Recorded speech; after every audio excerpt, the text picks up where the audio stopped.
Hello, everyone. We'd like to get started. We'll start with a pule by Commissioner Kaneakua.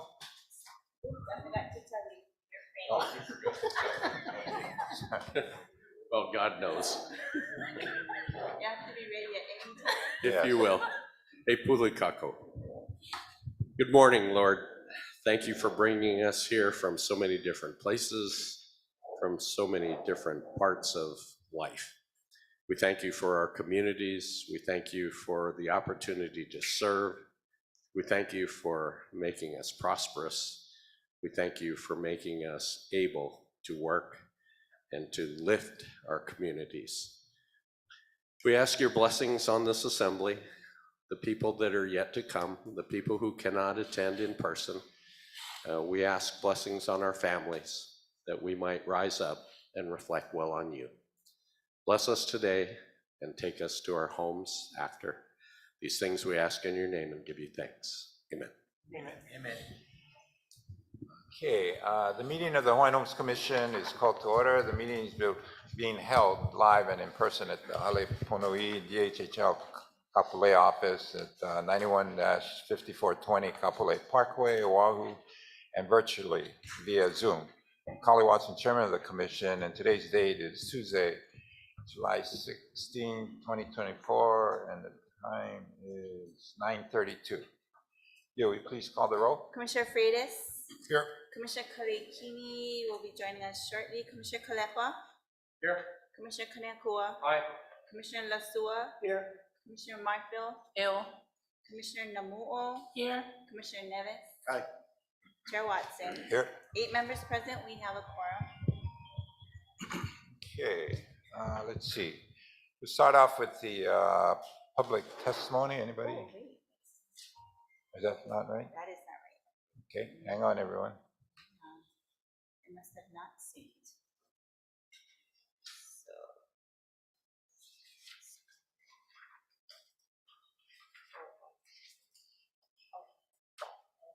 Okay, so with item Okay, C6. so- What is that? Item G, public testimony, and then G2. Okay, anybody with public testimony? Yep, public testimony. We don't have anybody signed up. Does anybody in the audience like to sign up for public testimony? Okay, C2? G3. Oh, you got C6. So C2, or G3.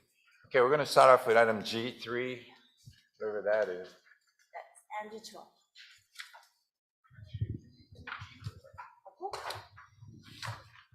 Okay, that's the, for information only, the draft Waimanalo Regional Plan Update. Actually, Chair, if we could do G4 first. G4? Yeah. Okay, let's try G4. That's, again, for information only, the East Maui Master Planning Update and presentation of the draft Wakiu Homestead Development Plan for Hana, Maui.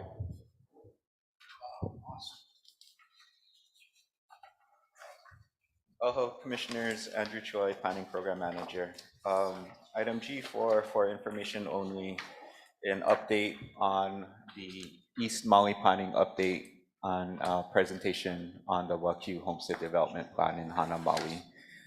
With me today, I have Julianne Cachola, who is our Maui Island Planner and the lead on this project.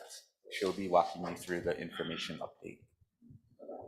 Good morning, Commissioners. I have to apologize for the information not being in your packet.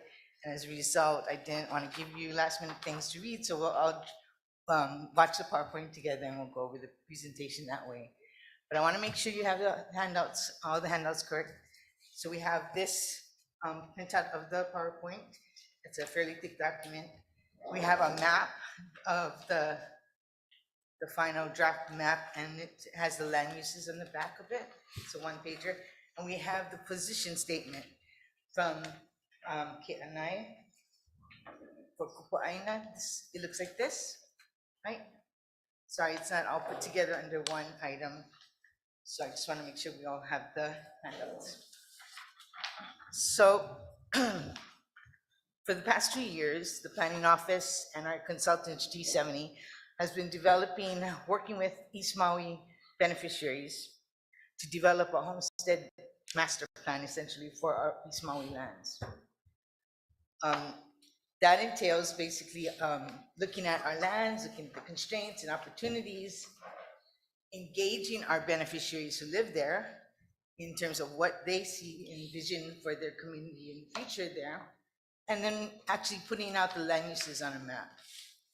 The second part of this project takes that master plan and does an environmental assessment, right? And you know this is required because it's state lands and state funds. So that's the second part. So today we're actually just finishing up the master planning part, and that's what I'll be presenting to you. And we will be starting the second part of going into the environmental assessment. Oh. Just really generally, the master plan would, kind of identifies visions and goals, looks at the site opportunities and constraints, and then looks at a program of land uses, right? And then we put that on a map. Very simple, very straightforward process. Except that we're dealing with East Maui lands. And so I'm actually really, I've been doing planning for over 30 years in the state of Hawaii. And I've planned for many Hawaiian communities. And this plan has been the most significant for me personally to work on, because these are really special communities and they're special lands. And so I just want to say that this is a really special experience, an opportunity to look at these lands and work with the community there. So this is our lands in Hana. And important to note, the act didn't have any East Maui lands. Okay. These East Maui lands came in 1995 when Governor Waihe'e and King Kaitano finished it up with Kali, wanted to make the trust whole. There were so many lands that were missing that were sold. This was part of the lands that came over to us in 1995 to make the trust whole. Prior to that, we had no lands in East Maui. So this nice parcel, 656 acres, is right in the middle of Hana town. I'll give you, I hope this works, a little bit. So this is Hana High and Elementary School. Some of you commissioners remember having the meeting over there last October. And this is the road that we went up to the DWS parcels. And then this is the Hana Highway, the white line. This yellow line is gonna come into play. It's a right-of-way, it's an old railroad right-of-way that's like 50 feet wide. It's not our lands, but we'd like to talk to the landowner and see if they don't have plans where we can make use of it as to promote connectivity in our community, but it is pervasive throughout the Makai part. And it kind of cuts that parcel into a Makai Mauka part. So Makai is here, Mauka is here. The next parcel of land in East Maui is 45 minutes away. So they're not contiguous. This is not the same community. This is in Ke'anai. And immediately you can see some of the problems here. So we have 2 acres here. This is like 0.7 acres on the top of Mauka, the road that goes into the peninsula. And there's an acre on the Makai Peninsula, which is basically you're on the shoreline at that point, right? We have those parcels, and then above the highway, we have this long, narrow piece of land, ranging from 300 feet to 1,000 feet wide, and it goes up about 1.8 miles. It's fairly long. And it's hard to tell, but there's actually, if you look, there's some streams over here, but really you're up on a plateau, so you're maybe 100 feet higher and the water is down and below. So it doesn't really show up that way, but you're really on you're an elevated kind of plateau. It kind of flattens out here. There's a jeep road that goes all the way up. So that's our Ke'anai lands. And the last part is our Waimanalo lands. If you notice these parcels, right, the average, there's 16 parcels, only one that has a lot of acres. This says 50 acres, 60 acres, I'm sorry. So all the rest, average 2-acre lots. There's not a lot of master planning we can do. There's 15 lots, we could cut them up in half and have 30 awards.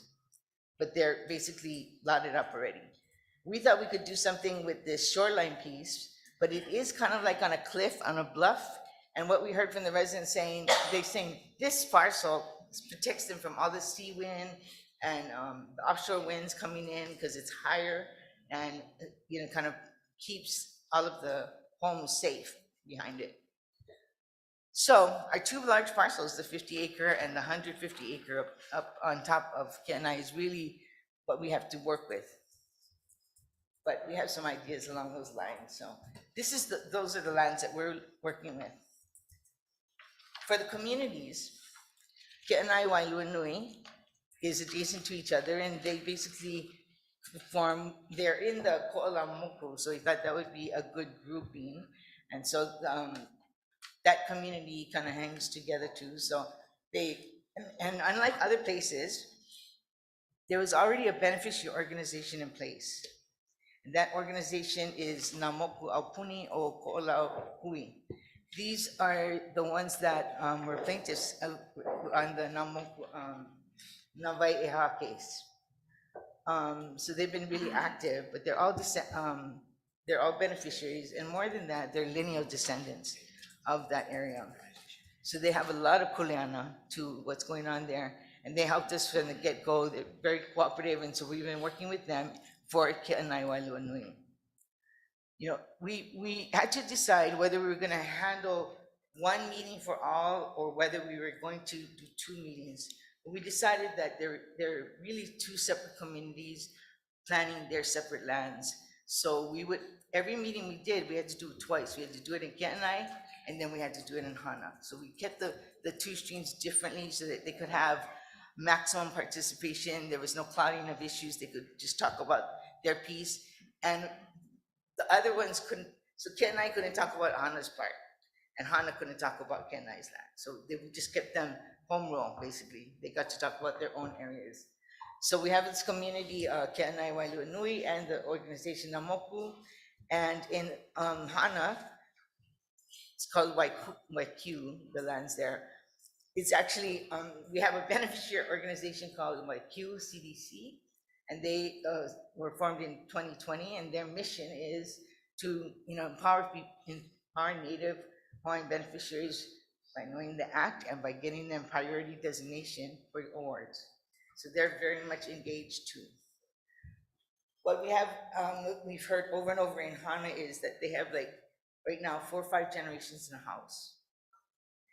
Their average sales price of a house there is over $1 million if it's on the market, which is the first problem. So there is a big housing problem there. Of course, what happens is people have to leave, and so the families are being broken up. So that's our communities. The reason why these are really special communities is because more than anywhere I've seen, their cultural traditions and practices are intact. They don't have the store down the road. They actually do the subsistence hunting and fishing and gathering. This is how they raise their kids. This is how they were raised.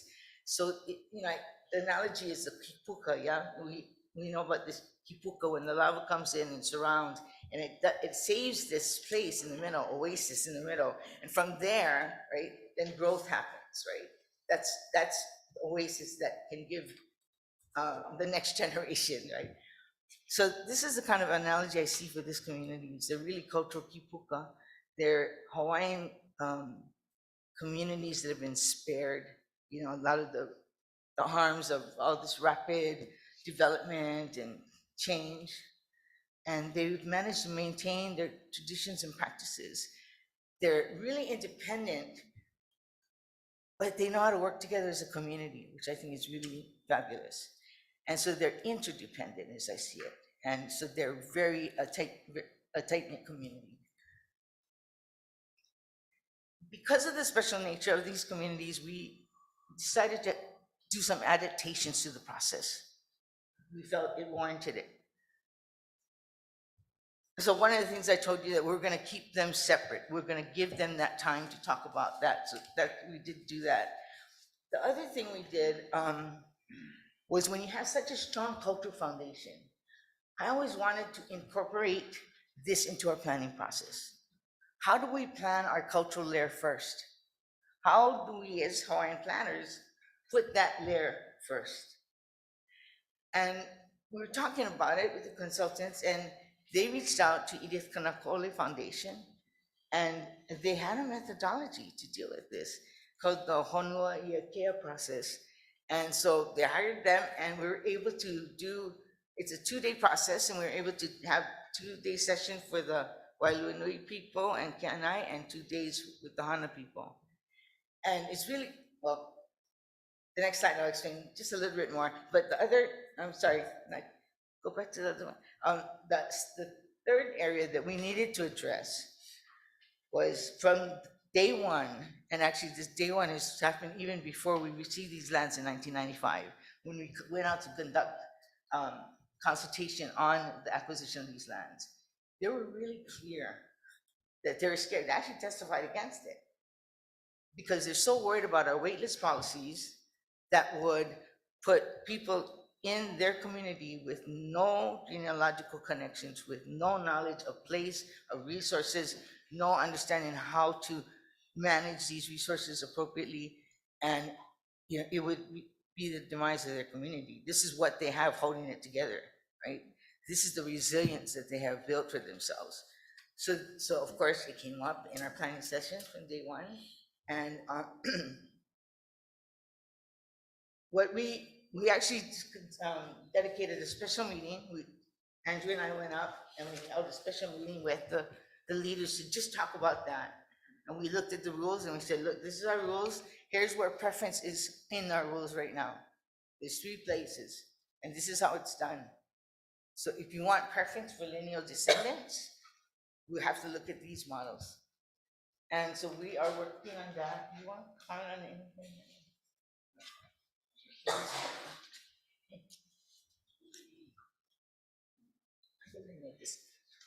So I think to just summarize what Julie's been saying is there's been a strong sentiment both from Kenai Waialua beneficiaries as well as Hana beneficiaries that they would like an opportunity to live in communities that they grew up in, that their families have grown up in for generations. And one of the concerns that we heard is what Julie just said, is that our current rules and policies regarding the wait list may not guarantee that that might happen for these communities. So we did take time to address that. We had a special meeting, and they know that we're working on it, and they're aware of our rules and the process. I want to just really quickly talk about this cultural layer, because this Honua Iakea process is really interesting, because it goes back and they research oli or mele or ka'au. I didn't know what ka'au was. Ka'au is like a myth, a legend kind of thing. They researched these documents, and really what they were snapshots of our communities, of our resources in balance, right? In balance. And so you have those snapshots coming from the oli and the ka'au, and you bring into the room current practitioners, and you have them look at what our ancestors were saying. What's the knowledge that's being transferred? What did the system look like then? How does the system operate now? Right? Is it in disrepair? The natural systems I'm talking about. So they have an idea of how those the resources should have been in balance, how it would have operated. So I thought it was very interesting because it had a cultural kind of component. It had the scientific kind of land management component to it too. And out of that process, we have 2 things. We have called kapu and kanawai. And kapu are the things that are so sacred, right? So for Kenai, it was water, the unbroken line of water that nothing should have struck that water. That's the kapu. It's so sacred to that system that it cannot be changed. That is what has to be. The unbroken line of water has to flow in order to give life. So that becomes the couple statement, and then there's all these different kind of like guidelines, rules, whatever, to make that happen. And that's kind of like the concept here. So we spent 2 days looking at the literature, these snapshots of history of these places, and these cultural practitioners got to analyze it from their point of view. It was very interesting. Okay. So, all said and done, we actually included the Honua Iakea process up front. We included our meeting with leaders on the administrative rules up front. And then we had our 3 planning workshops. And so that's what I'm going to be presenting. So this is the outcome of Ke'anai and Wailunui's Honua Iakea process. These are the kapu.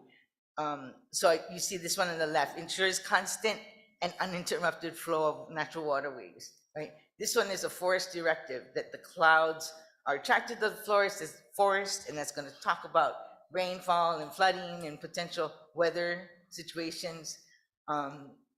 This was talking about the sacredness of natural cycles, looking at the spawning cycles of fish, the sacredness of place names.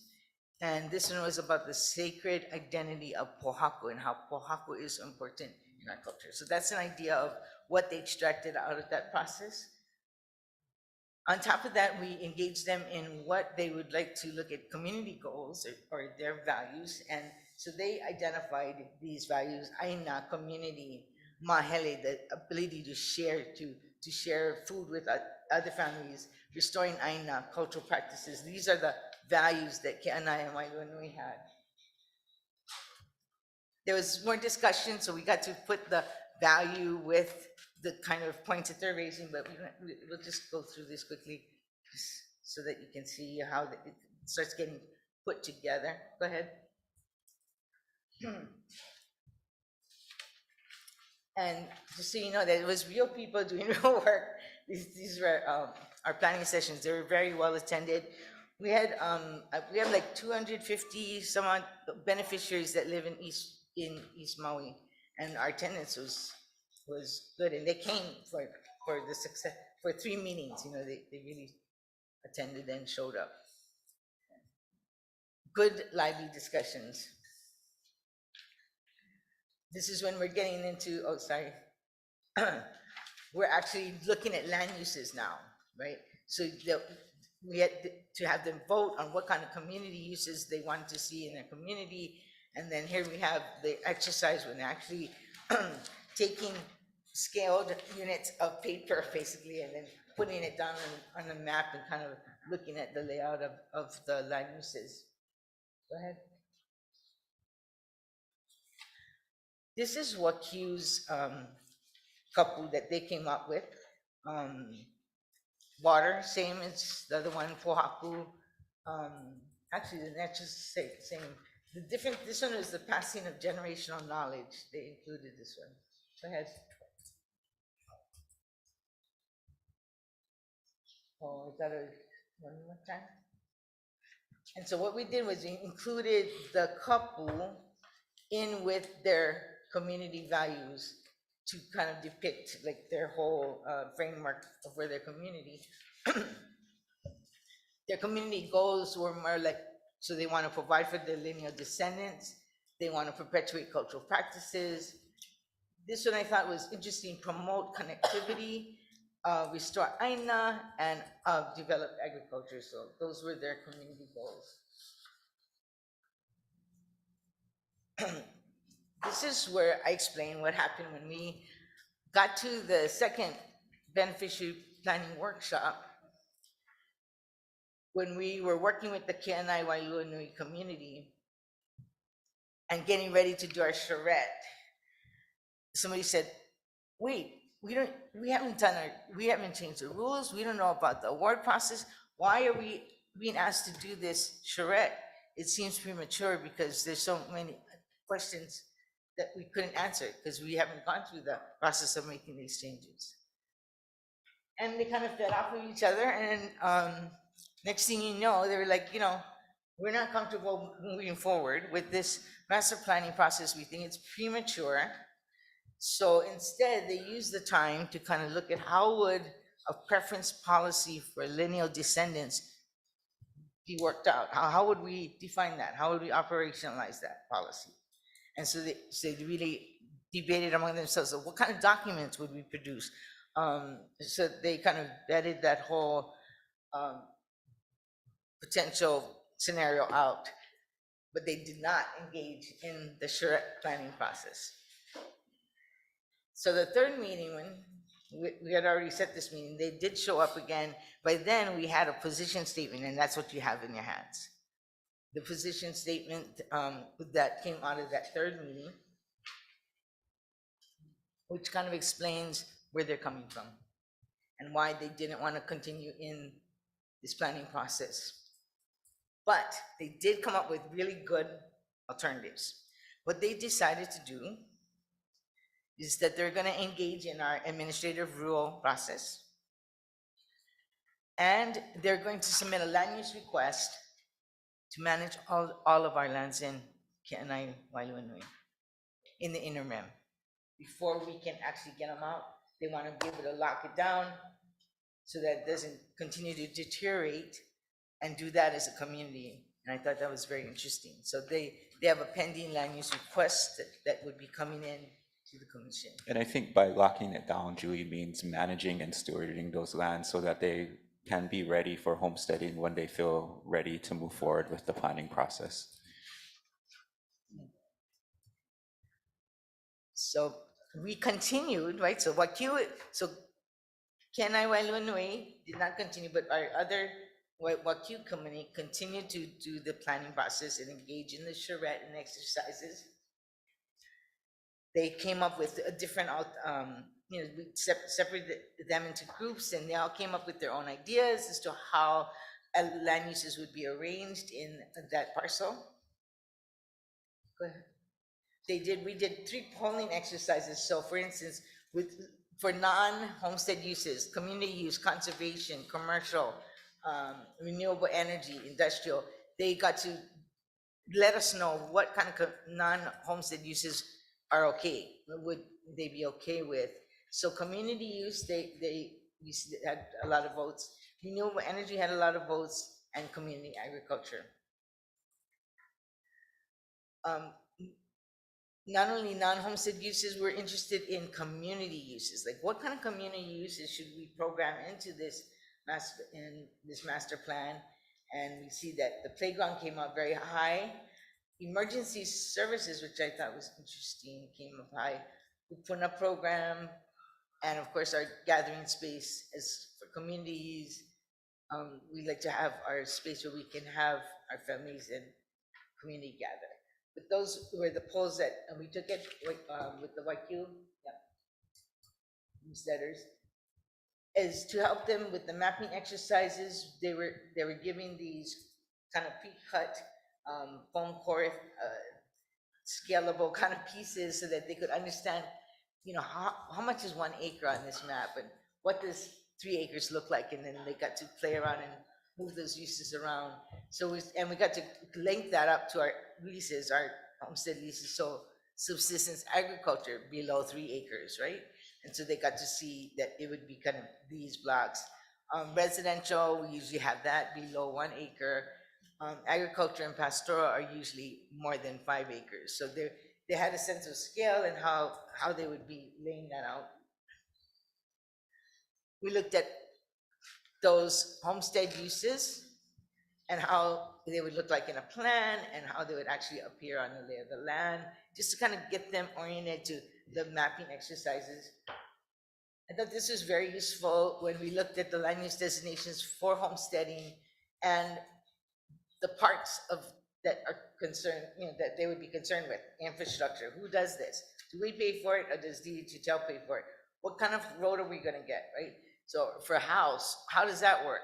So kind of just there's a few things on here, but give them an idea on how under different leases the house would occur or infrastructure would be constructed. So we start with the existing site. We saw immediately that there's hollow forest in this area. So we wanted to maintain that, and that's, I just wanted to show that on this map. They separated out into different options, so the next time they came, everybody got to vote, and interestingly, I guess, all the votes for the options that they chose were the higher count, the options that gave the highest lot count. So it seemed like they wanted to go for more because all of their options were the highest option on the table.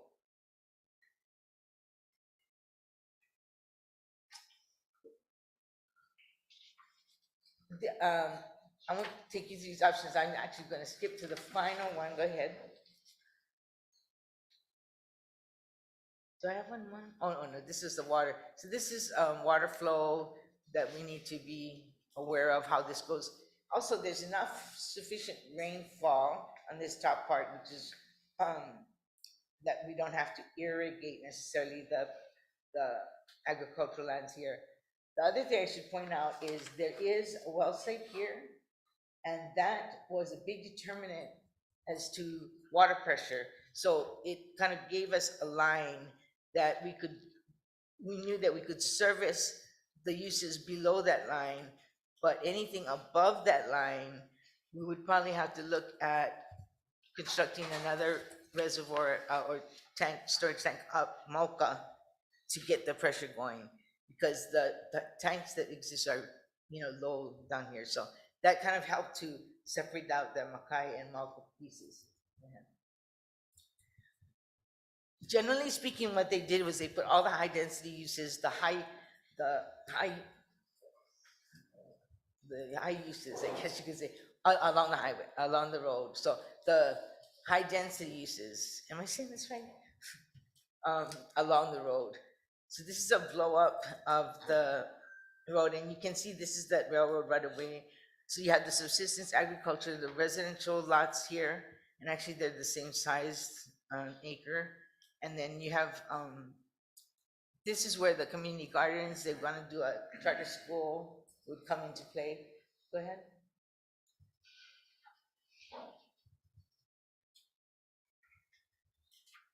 They really want to look at kupuna housing. So they did, if you see, this is the main road, but they didn't really hook it up. They said, we could hook it up if we wanted to, but it's tucked in the community. You'd have to go into the community to get to the kupuna housing. But they do have a kupuna housing project there that would look kind of like cottages, low density, tucked away in the residential areas.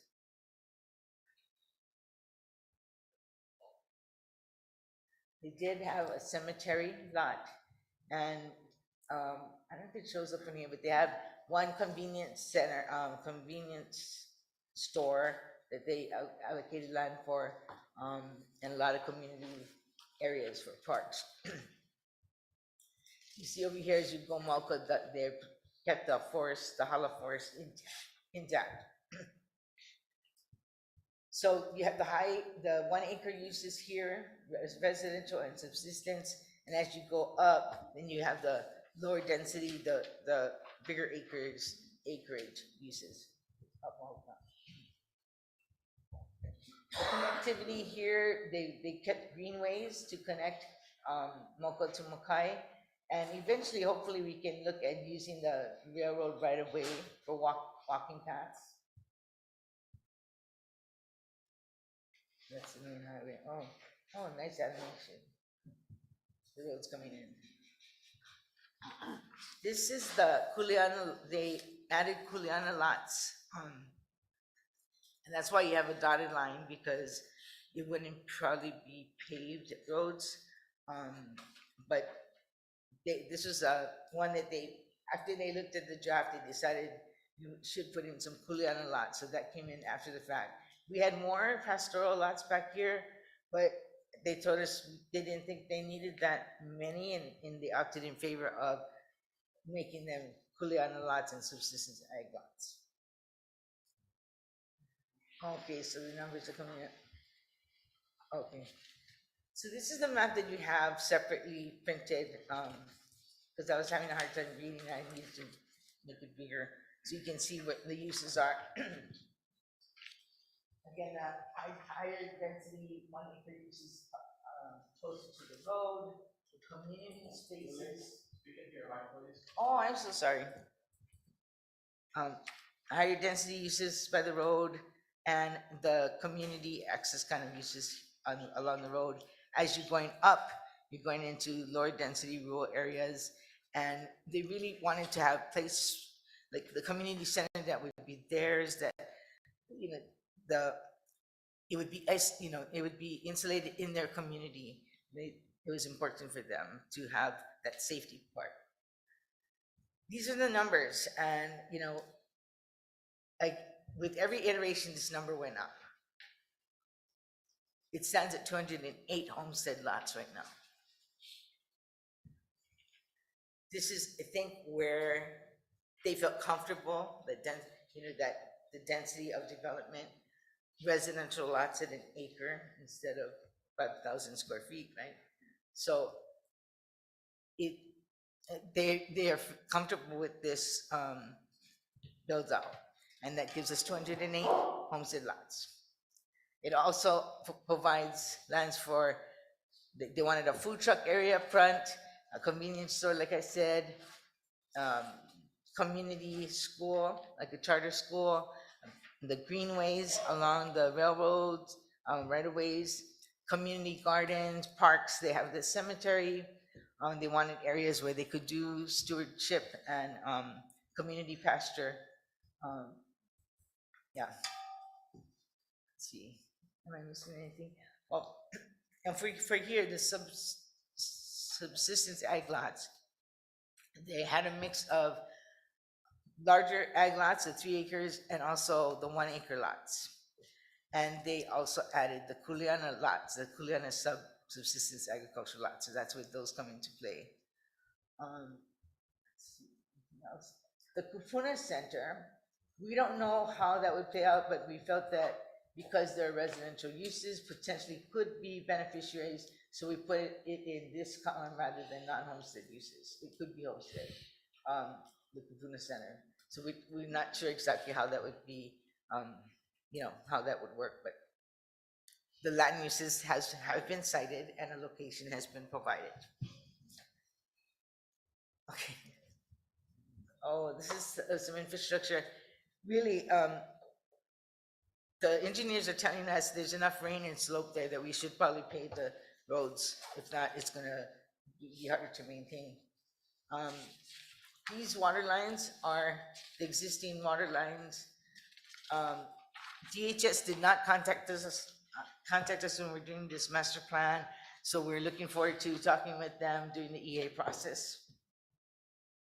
We included fire water protection, now a standard in our plans.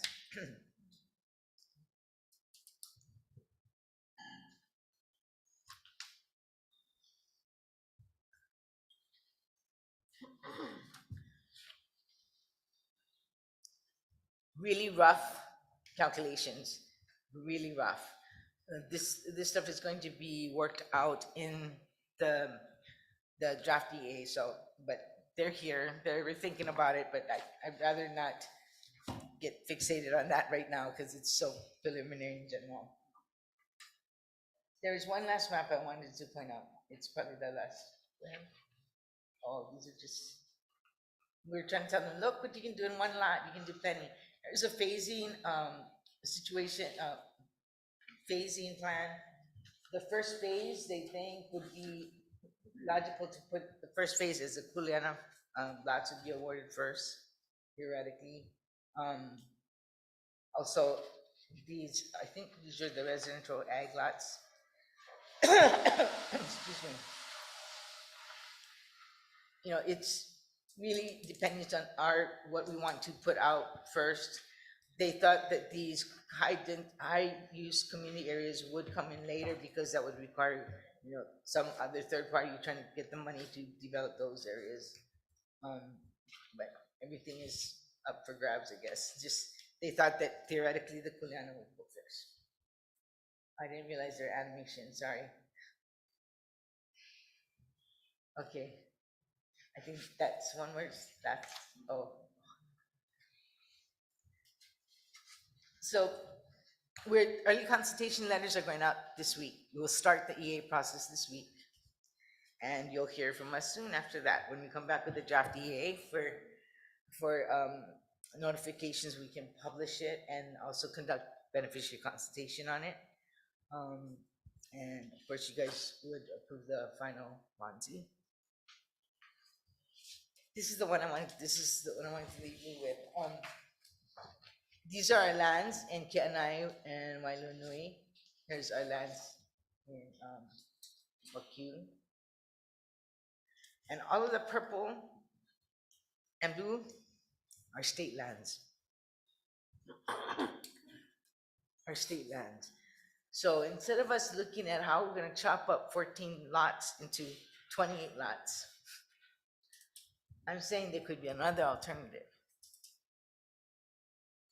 for our Hawaiian communities in these very special places, that we could keep them there and provide for their families. Thank you for being patient with me. Questions? Sure. Commissioner Nevis? Thank you, Julie, for your presentation. I think it's really important, the approach that you took to look at the cultural values and the specifics of those communities and how we move forward. It's a lot of information to absorb, but no, that's okay, because you know, sometimes these things take a little more time to make sure we do it right. The issue of preferences is out there. The commission's heard this before. Chair, I think we're at the point where we need to have a good discussion. There are other entities out there that are looking for the same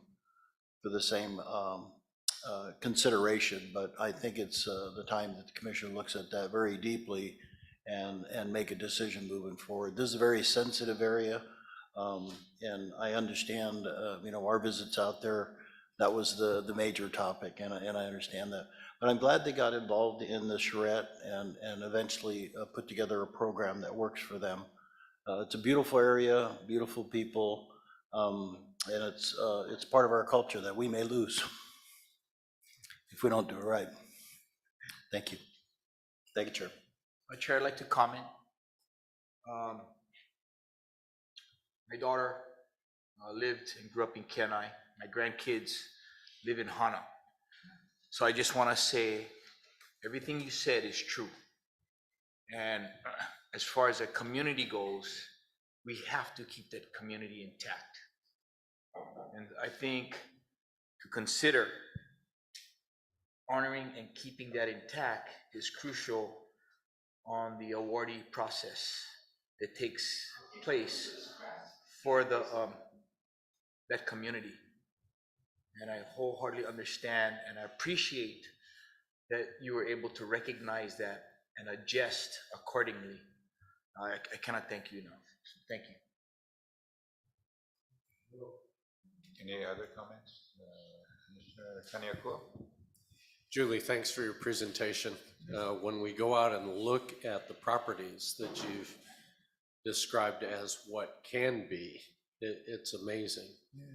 The amount of work that went into that. You give us a presentation that is just representative of all of the work that you had to put into that. And, you know, looking at the raw land, we're kind of wondering how can, right? And you're showing us the way. I like that we're on the cusp of looking at generational preferences. We need to make sure that we examine that possibility.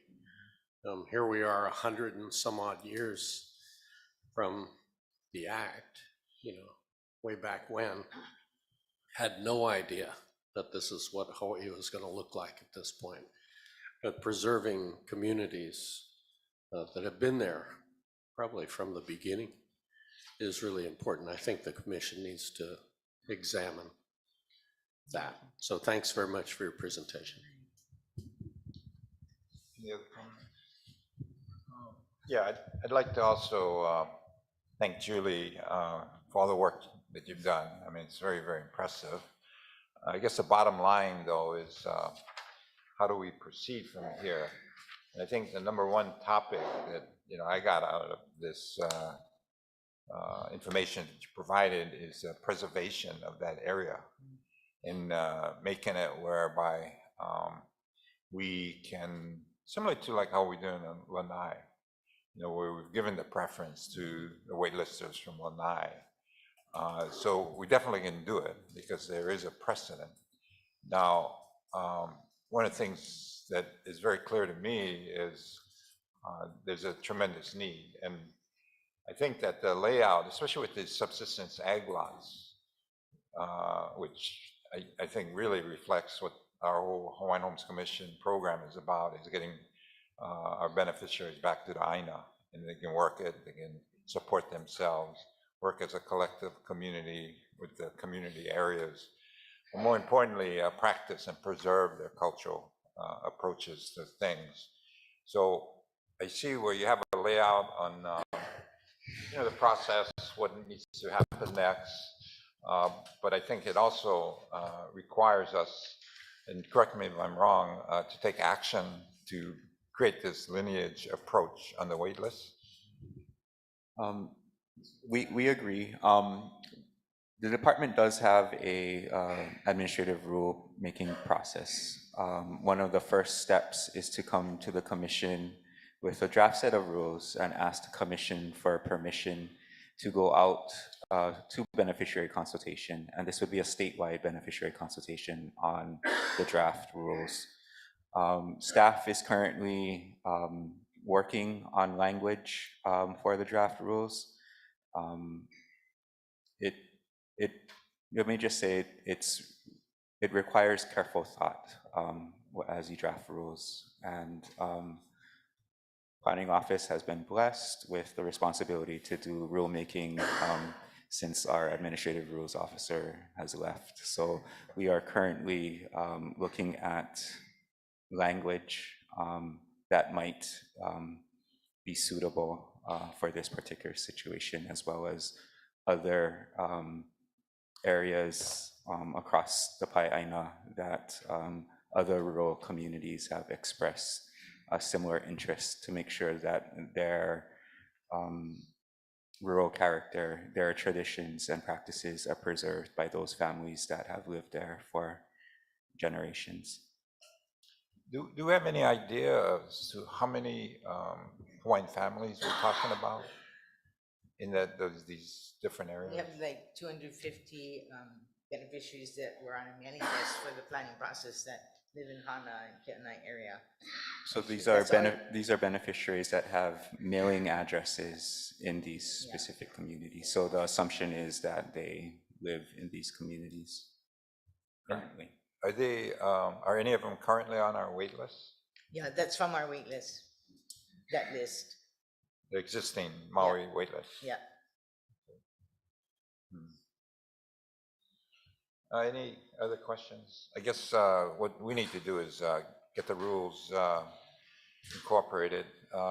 If we are, and I'm always, I don't know, people think I'm in a rush and maybe too careless on moving forward so quickly, but there's tremendous need here. I mean, people are dying, so I don't apologize for rushing things.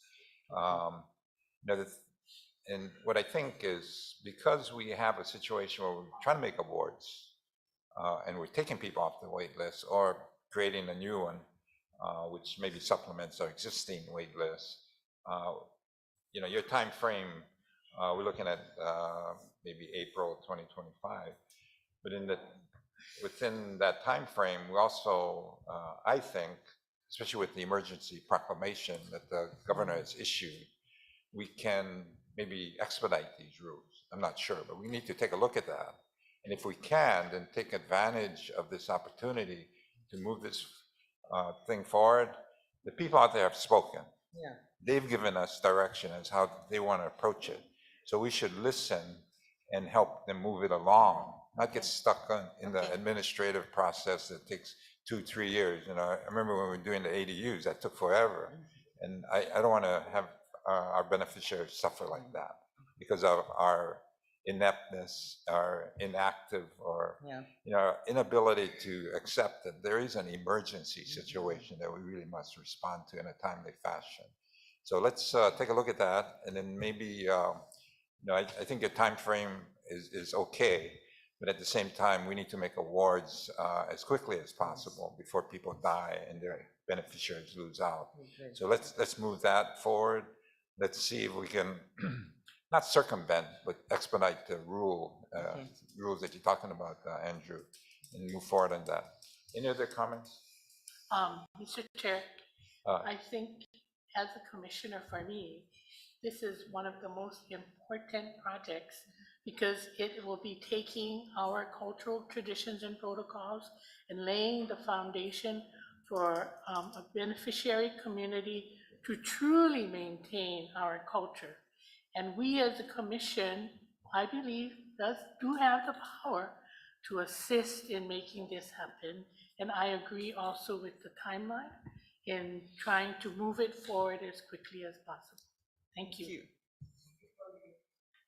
Any other comments? If not, we got a few people that wanted to testify. Aloha Lani Smith is online.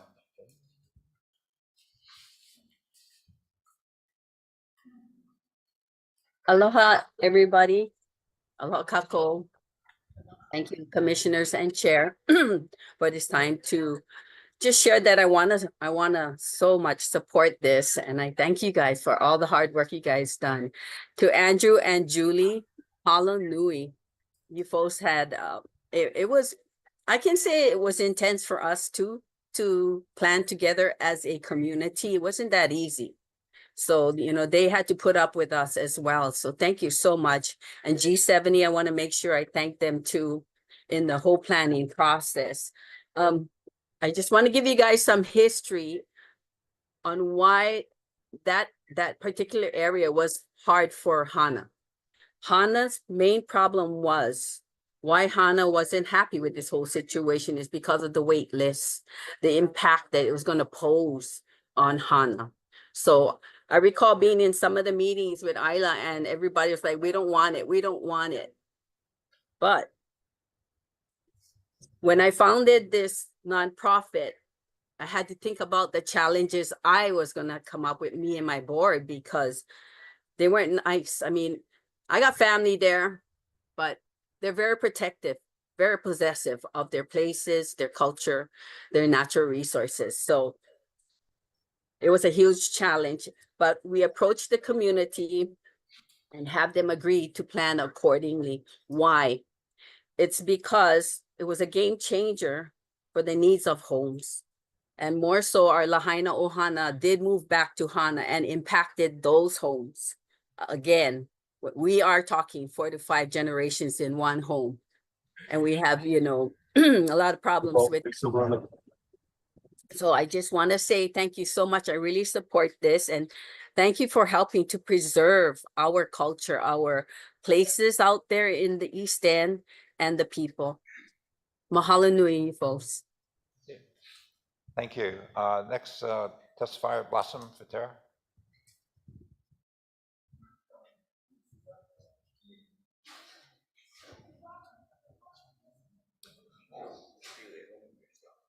Oh.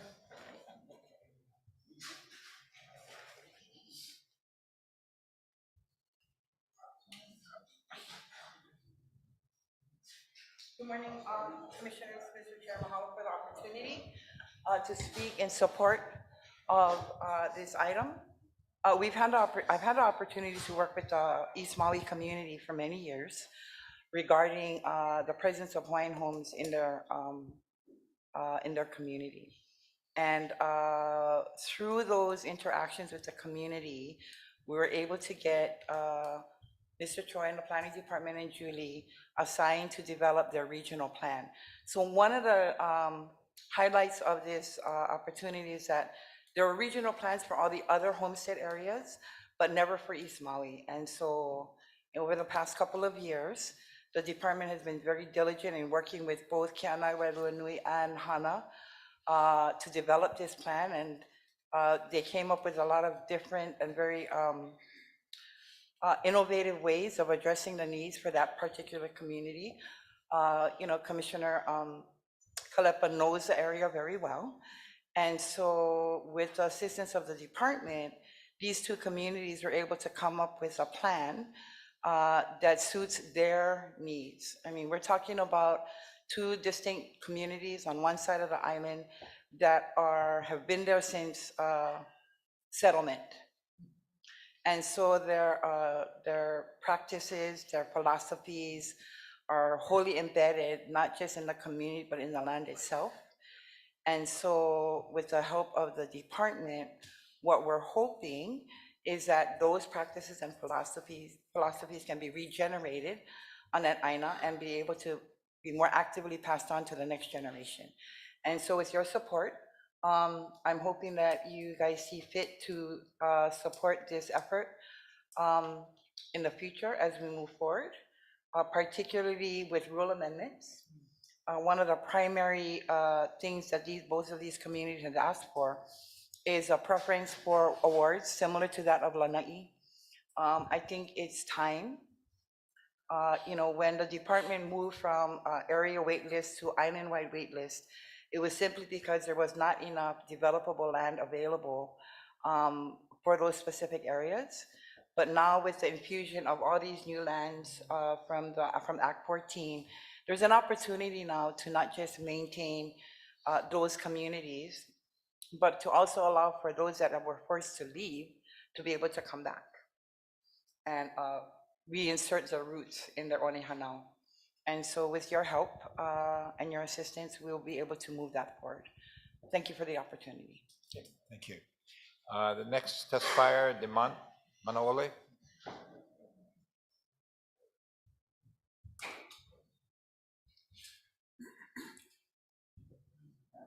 All right, aloha mai kākou. Hello. Iman Kalai Manaole, co-manager of Manapono LLC, a Native Hawaiian Advocacy Corporation operating out of Waianae Coast. And I wholeheartedly support this. First of all, I'd like to give awesome thanks to Julie. Your mind and your heart, bro, can make magic, and we see that in this. But I would like to call the commissioner's attention to this issue that I raised last time, and you can see them inside this one. The problem one of the most major problems that we all face with, you guys face with, and we face with as beneficiary. I'm a beneficiary applicant. I'm waiting. My mom died on the wait list, in 1995, after 30 years on the list. The problem is the list. This magical list that everybody keep talking about, oh, it's so precious that we can't touch it. Rob, I think we need, and Chair, I would like to implore you, we need to get one pig going on this to see how we can bring the list into the 21st century. Not everybody want everything that is offered. Like, not everybody want turnkey. Not everybody want self-help. Some people just want to work the land. Some people just want to have their community preserved. You know what I mean? And then you get people saying, oh, you jump in the list because you like live in your own community that you've been growing up over there. Yeah, they like live over there like that. You know what I mean? To have somebody from Honolulu come live over there, don't know the culture, don't know the past, don't know the history, you're going to be disrespectful to everybody that's in the community. But you say, well, we got to go by the list, bro. The list is the problem. I think it's time that the commission decide to start one pig to figure out how we're going to bring the list into the 21st century so that it can be beneficial to all of our people. And I think by doing that, we can break apart the list to service everybody who fit in their own cubicle of what is offered, whether it's kauhale or unmanaged lands, whatever it is. The list is the problem.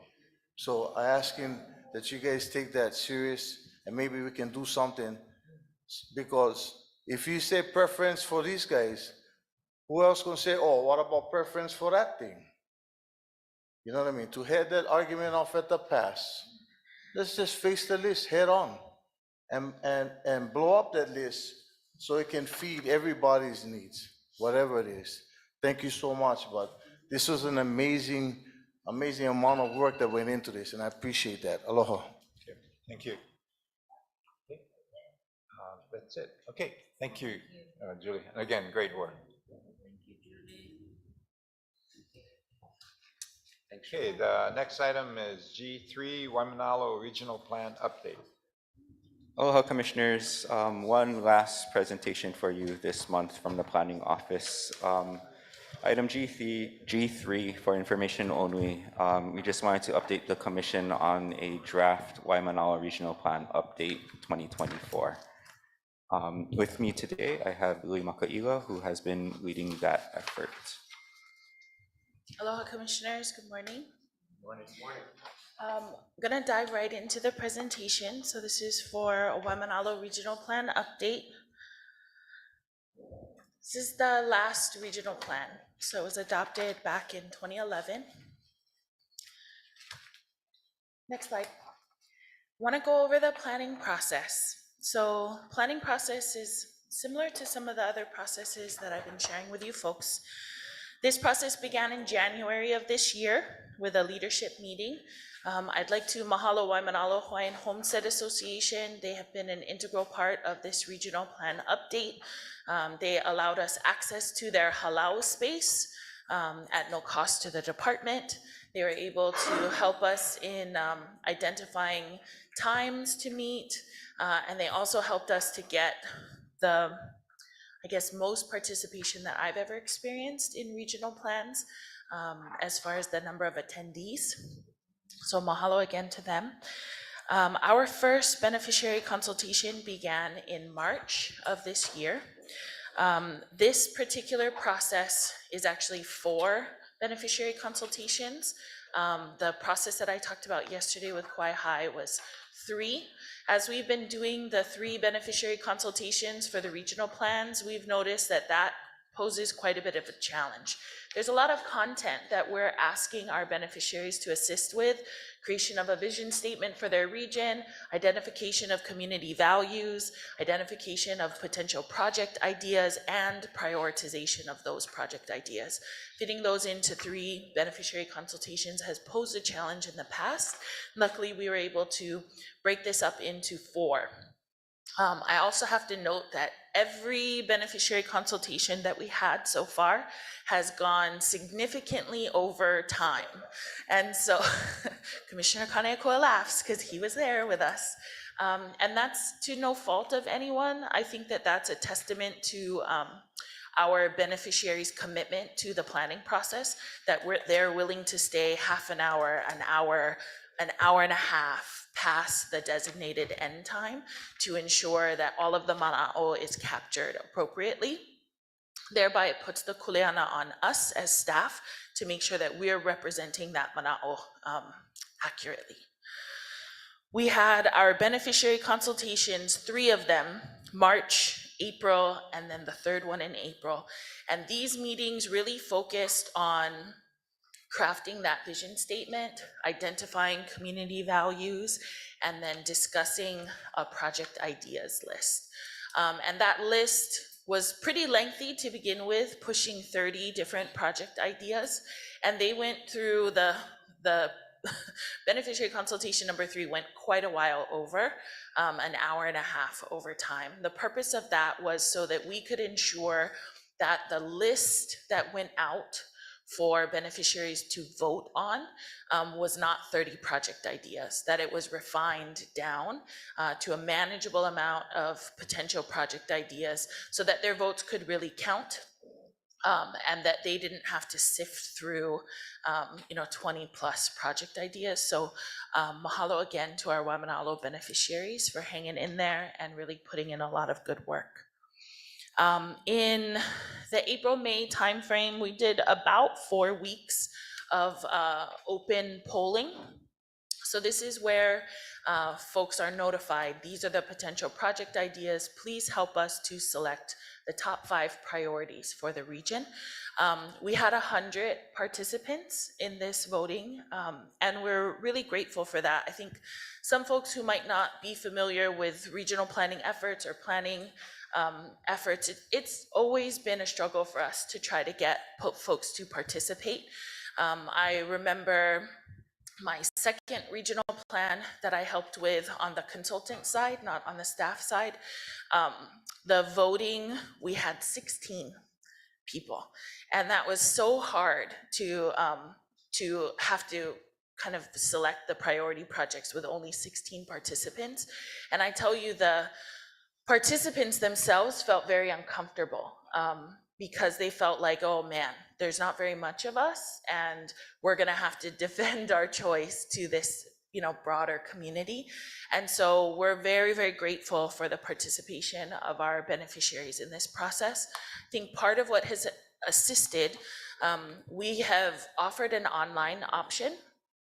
We usually share a QR code or a link, and folks can do a Google form and vote in that way.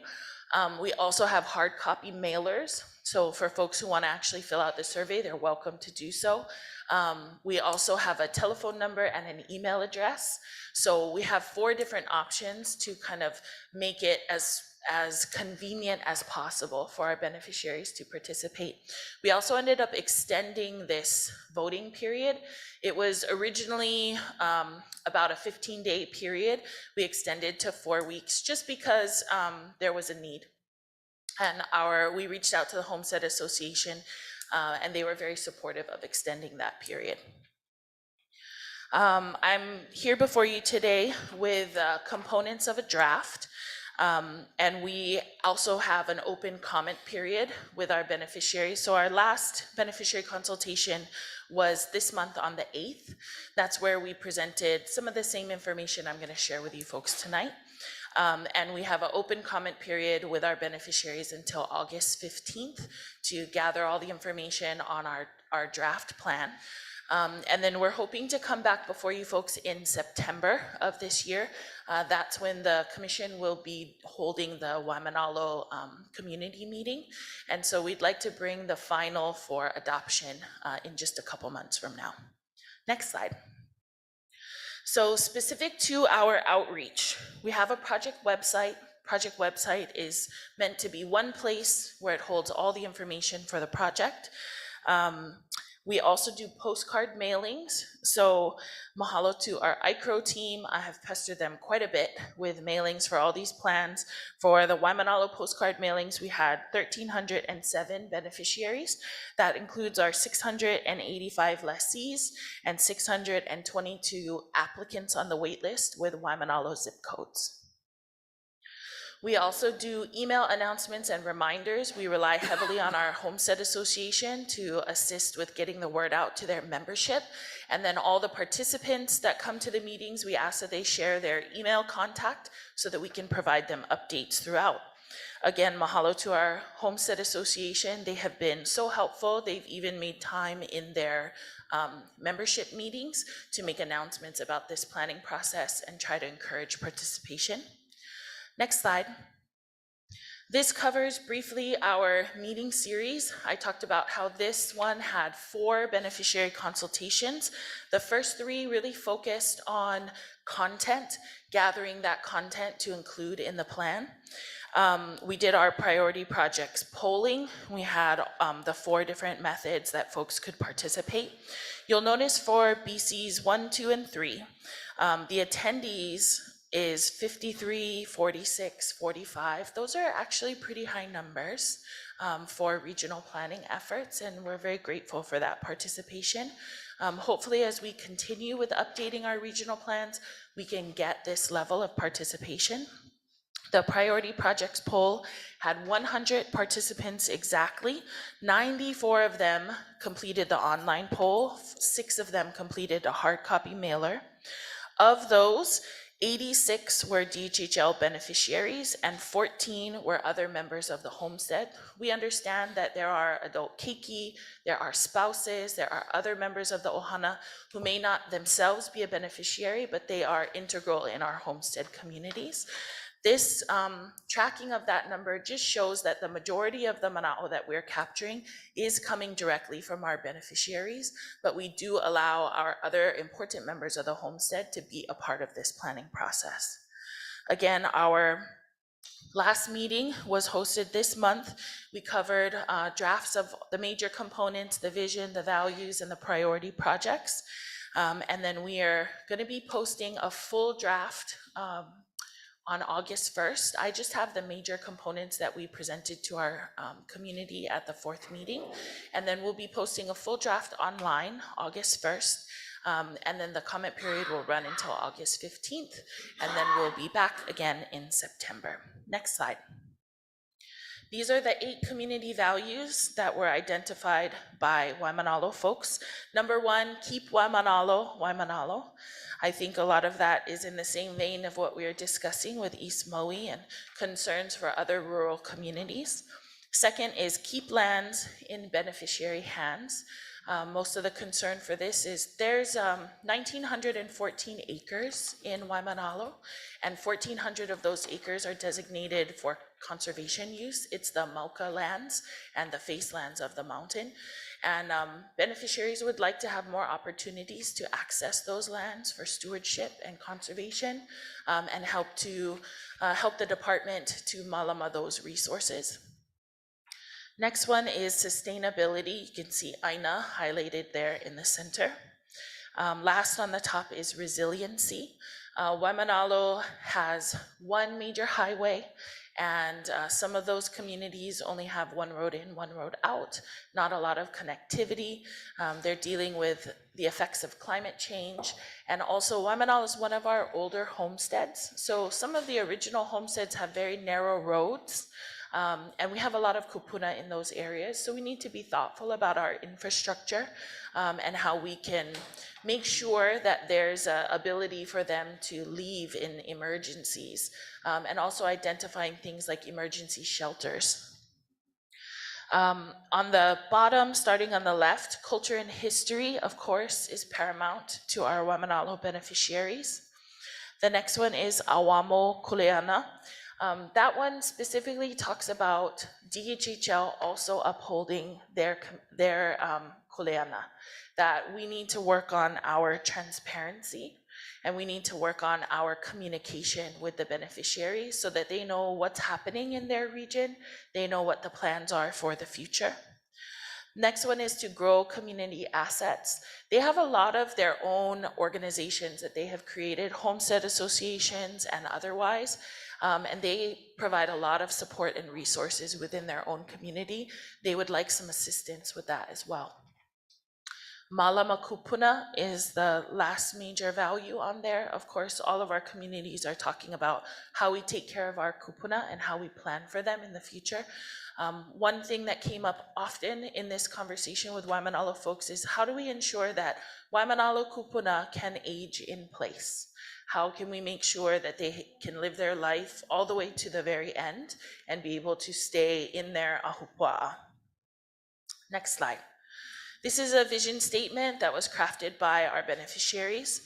To honor the Native Hawaiian people, their culture, history, and their deep connection to the land, Waimanalo is committed to safeguarding, nurturing, and preserving our ahupua'a for future generations, embracing our rural identity and traditional way of life, which has been passed down through the generations. We're dedicated to awamo, the responsibility entrusted to us by our ancestors. As we navigate towards sustainable progress, our unwavering commitment is to ensure that Waimanalo remains true to its essence, always staying rooted in its unique identity. Next slide. Wanted to quickly cover the 5 priority projects that were identified. You can see the breakdown of votes on the far right column. We've broken it up by beneficiary votes, the other members of the homestead, and total votes. The top priority project is to create more DHHL agricultural homesteads in Waimanalo. Now that could be subsistence agriculture or other types of agriculture, depending on, I guess, the location. And folks have also talked quite a bit about, there's a parcel a lot of folks know as the Wong Farm parcel. It's about 52 acres that is currently in the design process, I guess the early development process. And that parcel was included as a priority in the previous regional plan.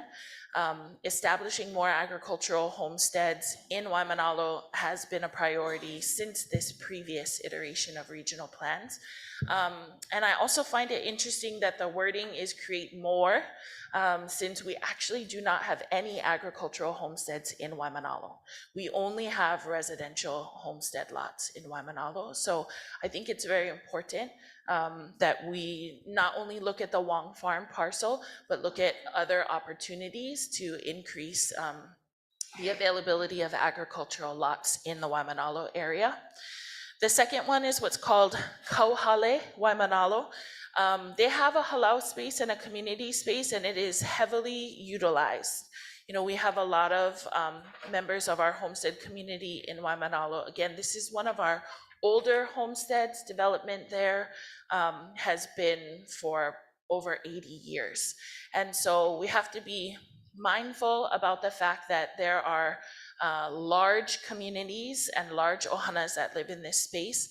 And their current community space, they've outgrown it and have a need for expansion. The third one is an interesting one. Provide grants from the DHHL trust funds to current Waimanalo lessees in need to build, make improvements, do renovations, and have assessments of their lots. And they'd like this grant program to be available within 3 years of the adoption of the regional plan.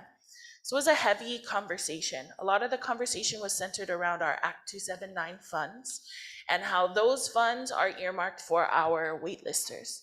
They're not to be used in our existing homesteads, and the challenge that poses, especially for our older homesteads.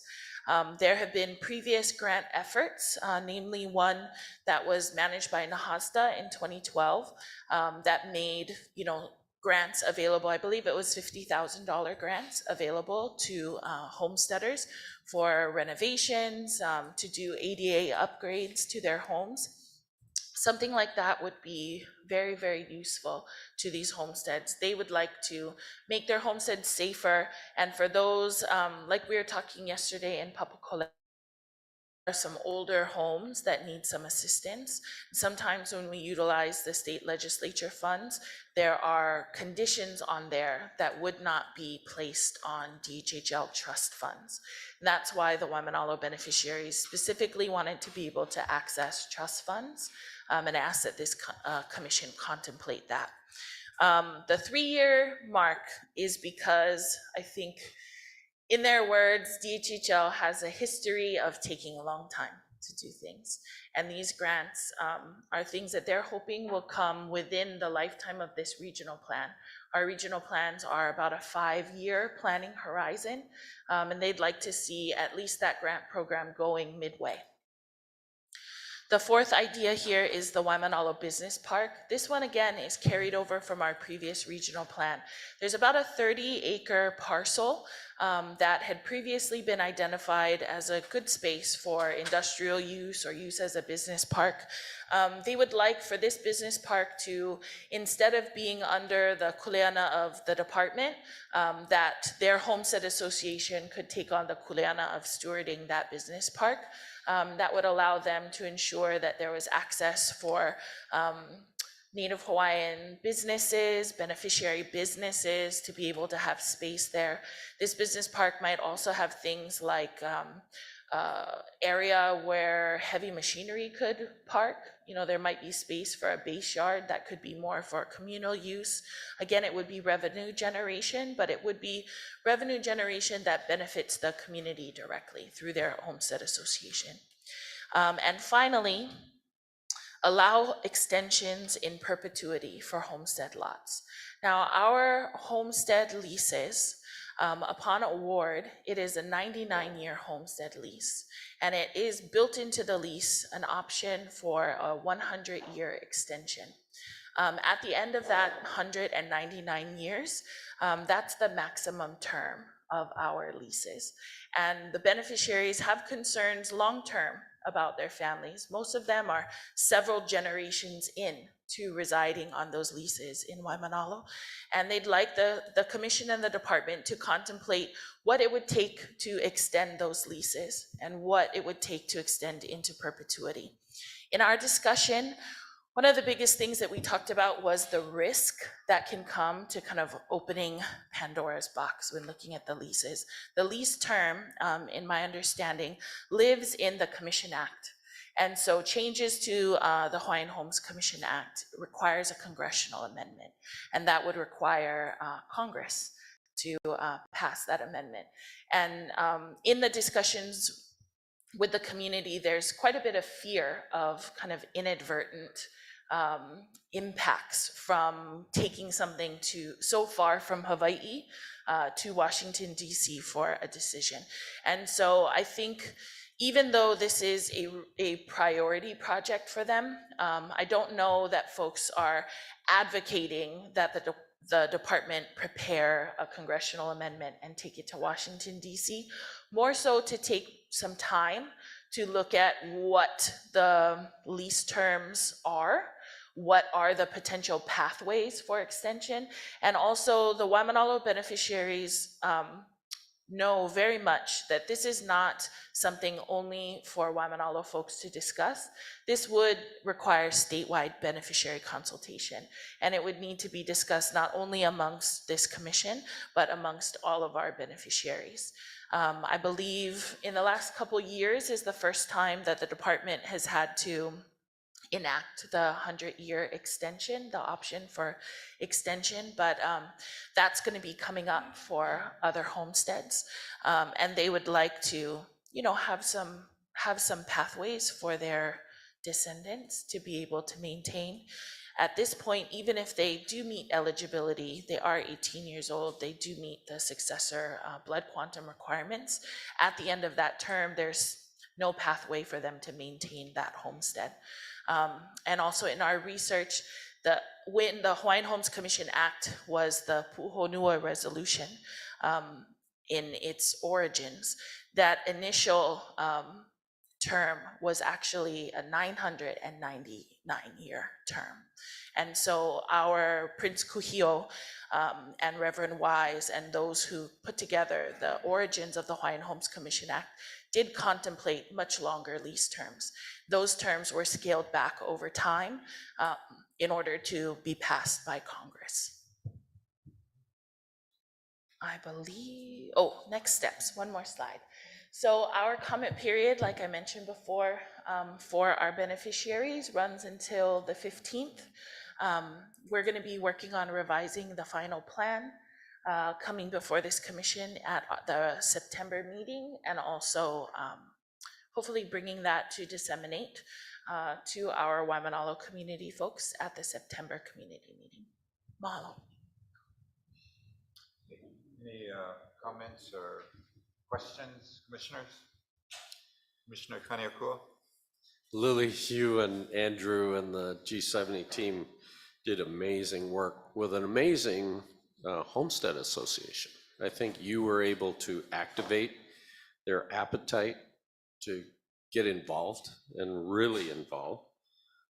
For all of us who get a chance to sit in on some of these long processing meetings, that's the first time I ever saw you take a wide range of differing opinions with differing energy levels and able to actually funnel them together so that we could get something concrete to put into a plan.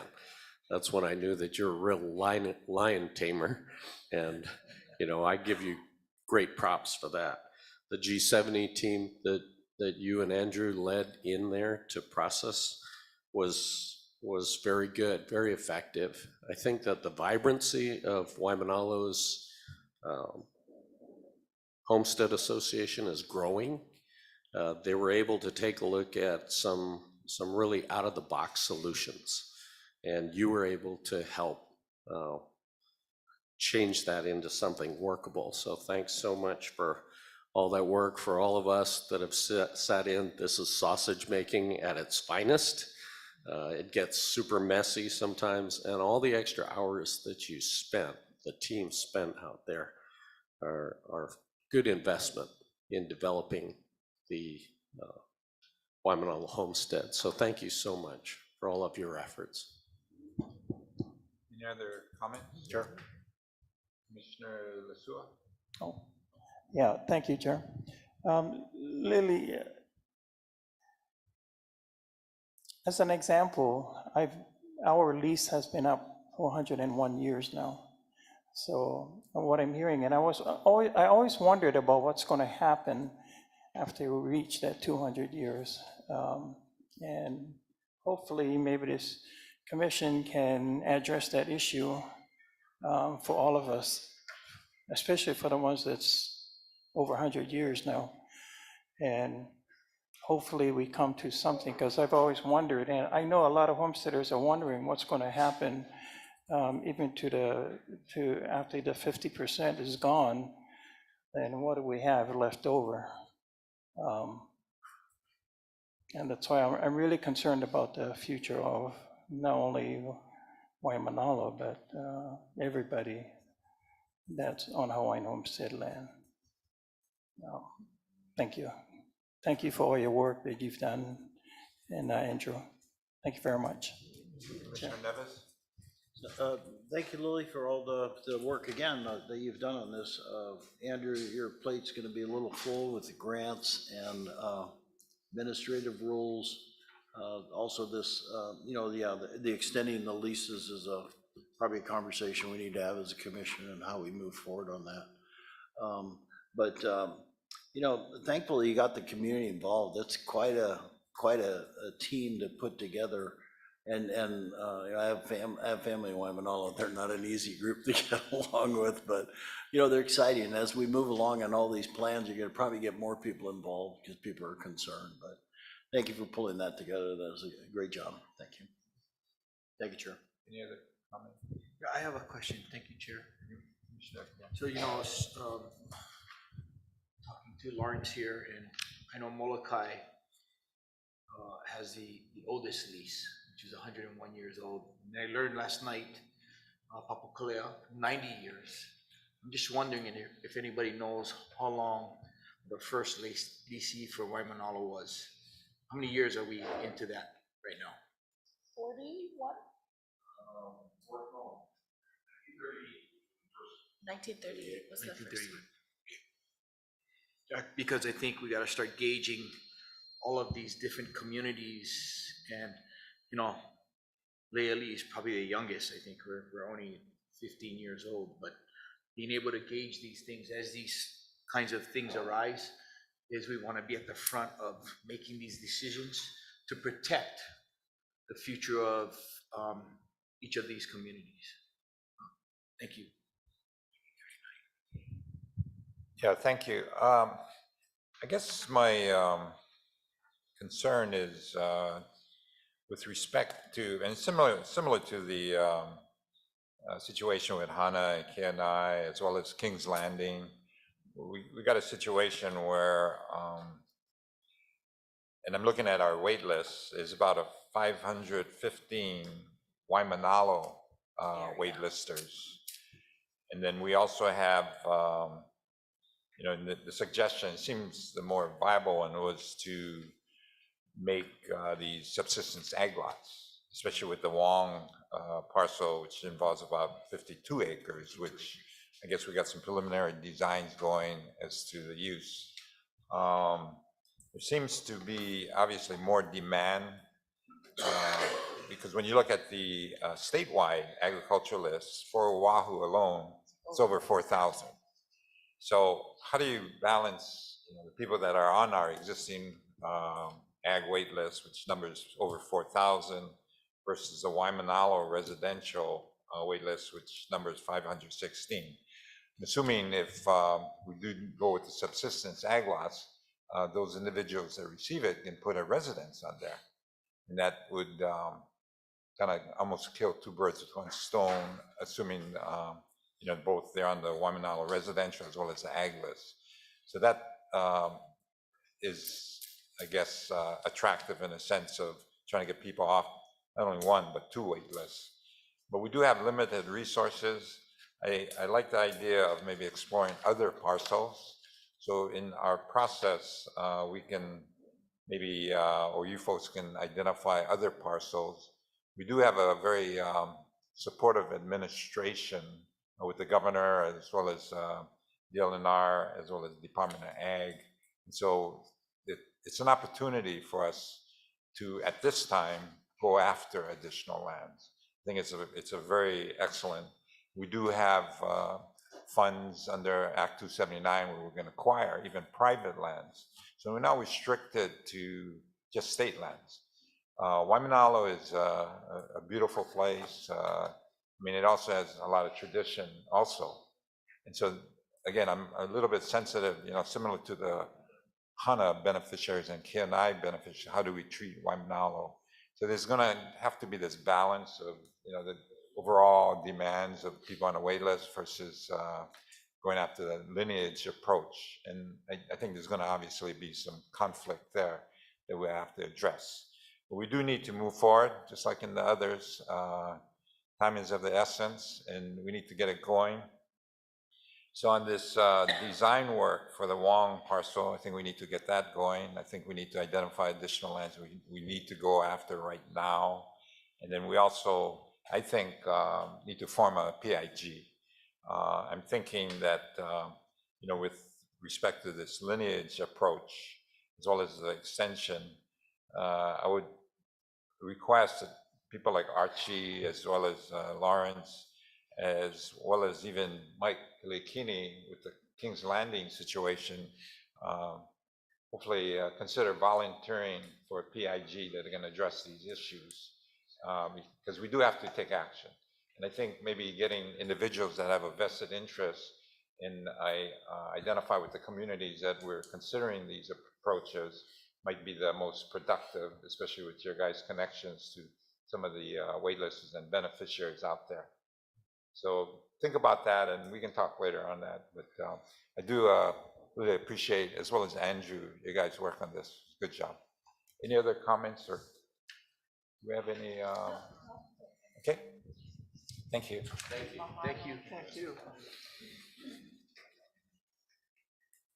Okay, we're going to go into the J agenda. We'll start off with J1, Jade Smith.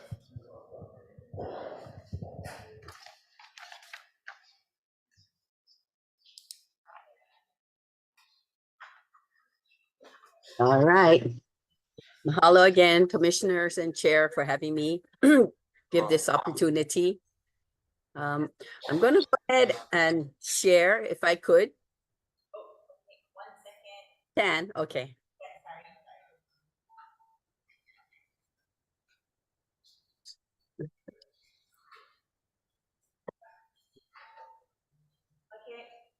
Thank you. Thank you, Leah. Okay, let me see.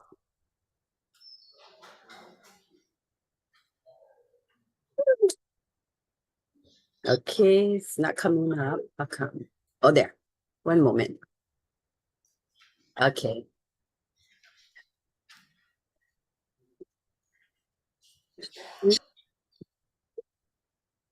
Okay. Now, I don't know how to make this to go to just the item, but anyway, everybody can see. I'll just wing it from here.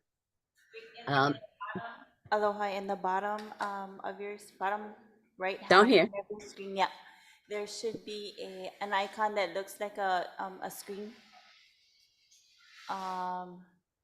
Like that? Okay, No. or you can double click on that and you see the slideshow drop down. Drop down. Yeah, you can Nice. say start from beginning. This one. Yeah. This one. Start from beginning. Beginning, right there. Right on. Thank you so much. You're welcome. Okay, so aloha kako. I wanted to open it up, that we must continue to nurture and help one another to exist. And I'm sharing this at a point where I'm going to share a story. So my story here, yeah, I got to get this out of the way. Yeah, there you go.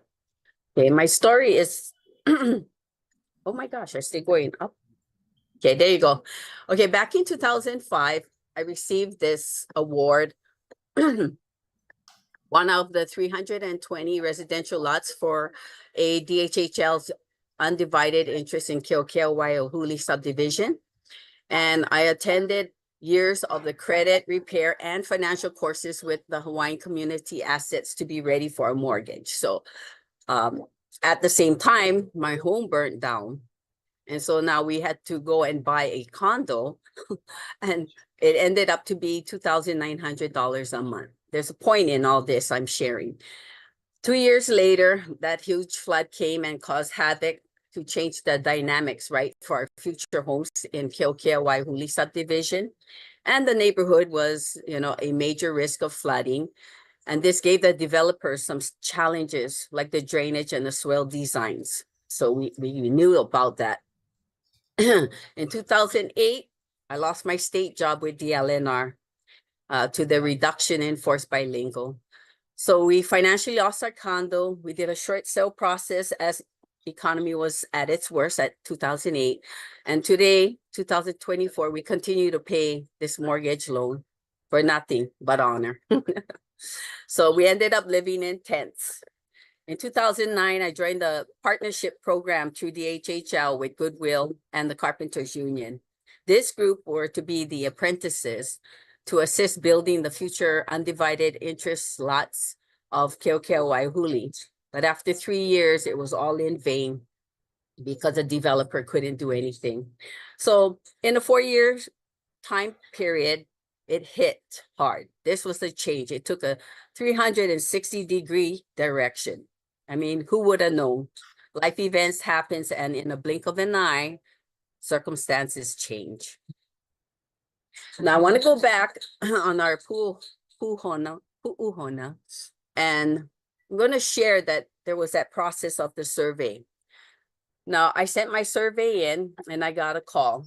So when I received this call from Dowling Company, who tried to force me to answer the question of where I wanted to live in Wailuku, because what I did was I crossed out that section and I wrote not interested. And I confirmed that and that I didn't want to live in Wailuku. Then the woman stated that my questionnaire would be invalid. So I became upset. I asked the woman that if she is forcing me to answer this, and she said, no, she's not forcing me, but I have to complete it. So I said, please don't force me because this is my trust that isn't your business. And if it's invalid, then throw it away. It comes to this point where people are not seeing what we're dealing with on the other side, yeah?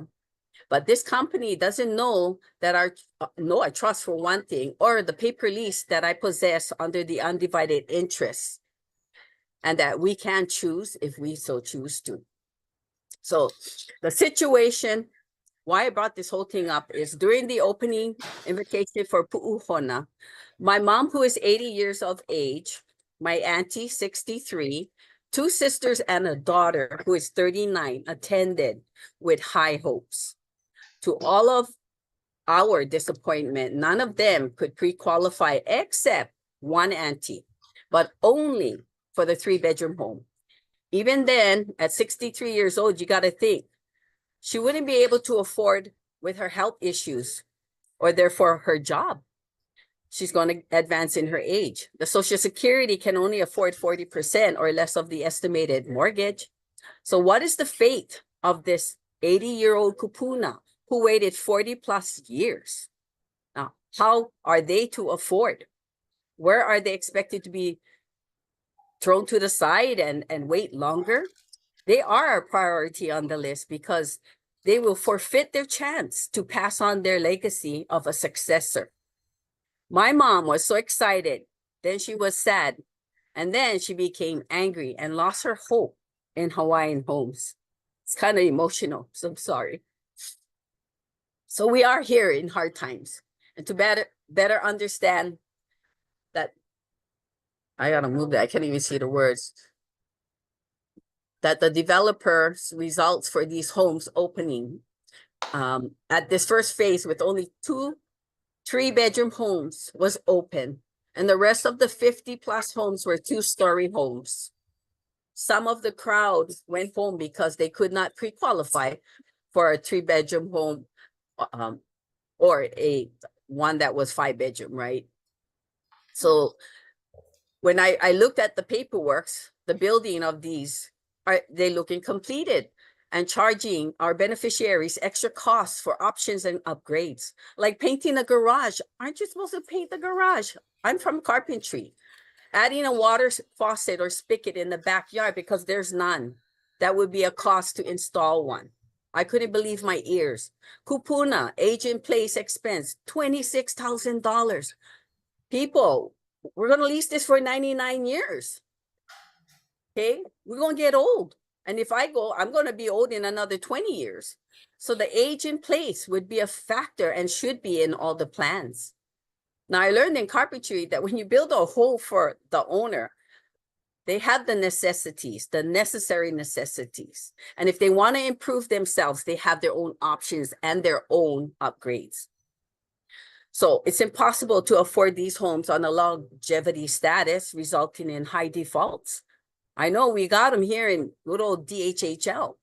Our economy is at its worst right now. Banks are closing.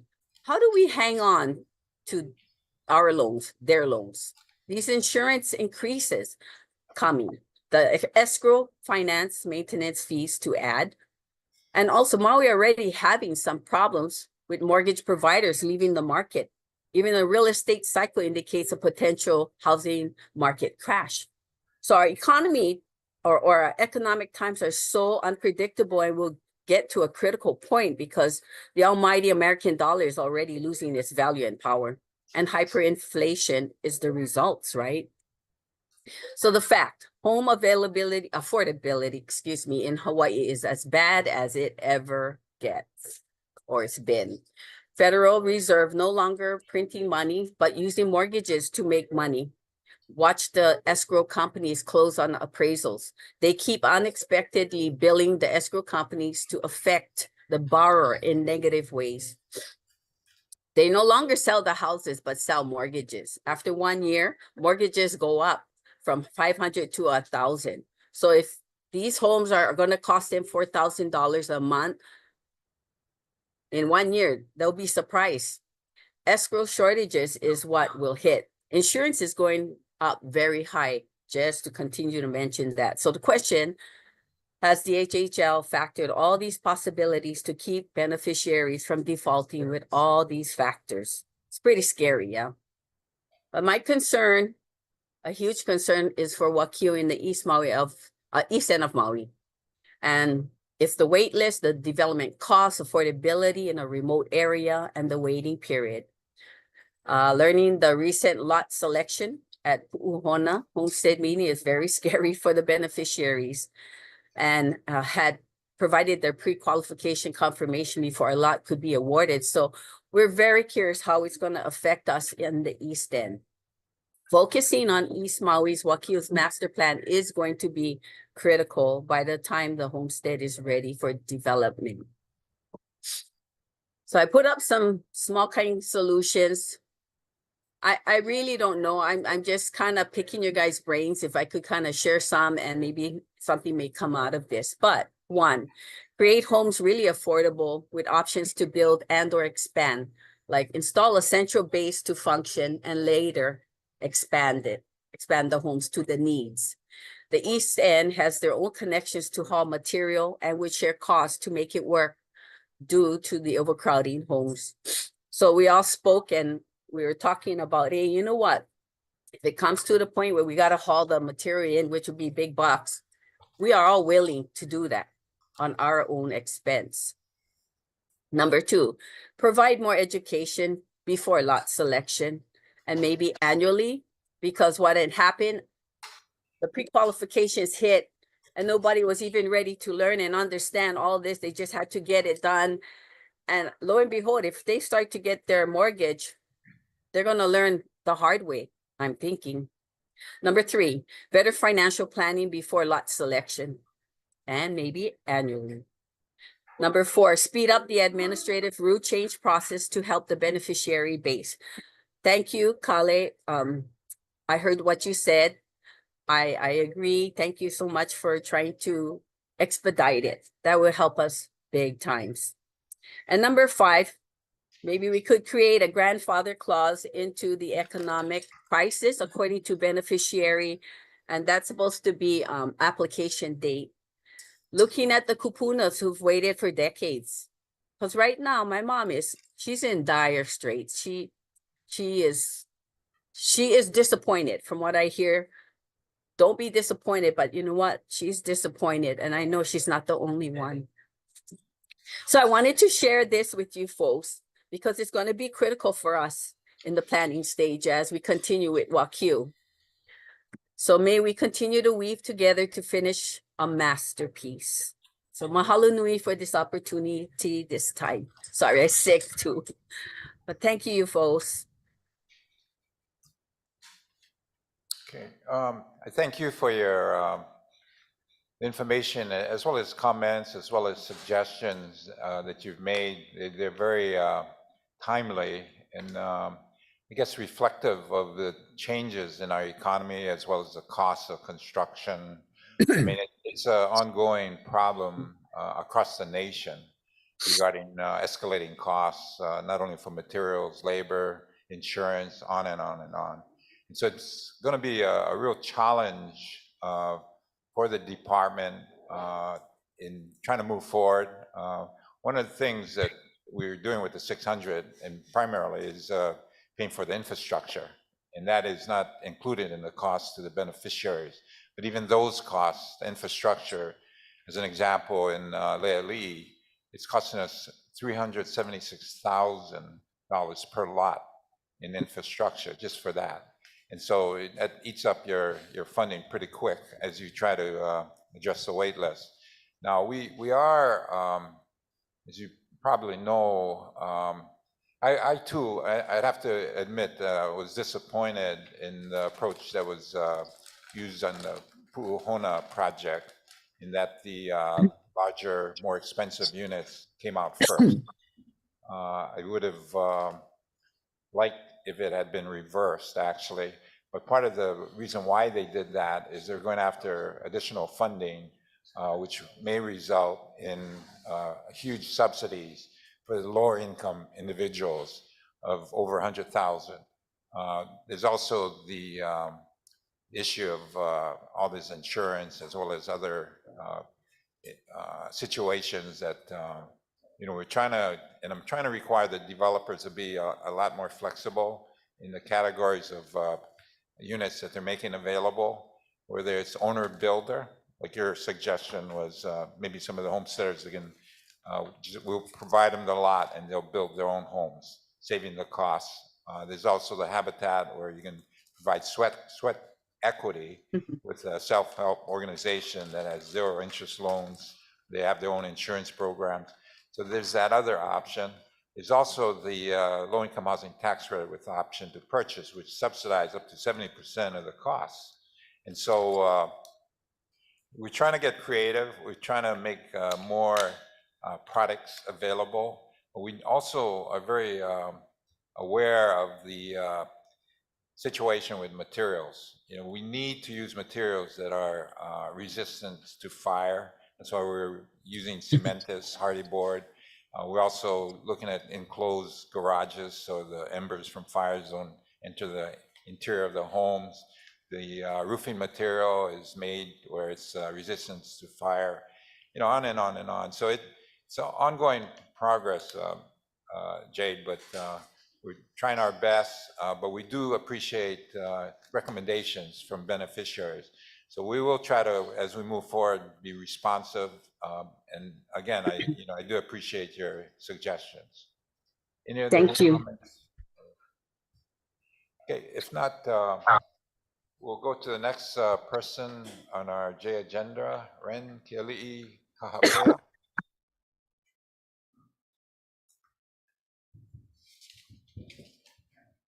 Hello, my kaku guys. Good Hello. morning.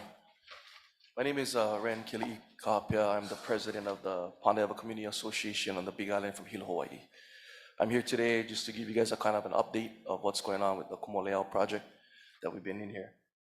Since I've been the president since 2018, and PCA is a 501c3 that was created in 2013, and we are the fiscal sponsor for Pondeava Hawaiian Homelands Community Association, aka PHLCA. We're in partnership with DHHL at this time, along with PHLCA, on the following formal contracts, two in particular: the Waikia Inc. Community Benefit, and also Kumoleao, which is license number 788. In 2016 to 17, DHHL approved $200,000 of funding to hire PBR to do a environmental assessment for 12.77 acres of Kumoleao master plan. The project Kumoleao brochure that I believe was distributed to all you folks, if you guys do have one, or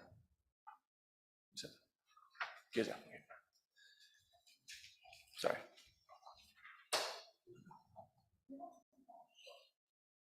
I guess they sent, did you send a digital file to you folks of this?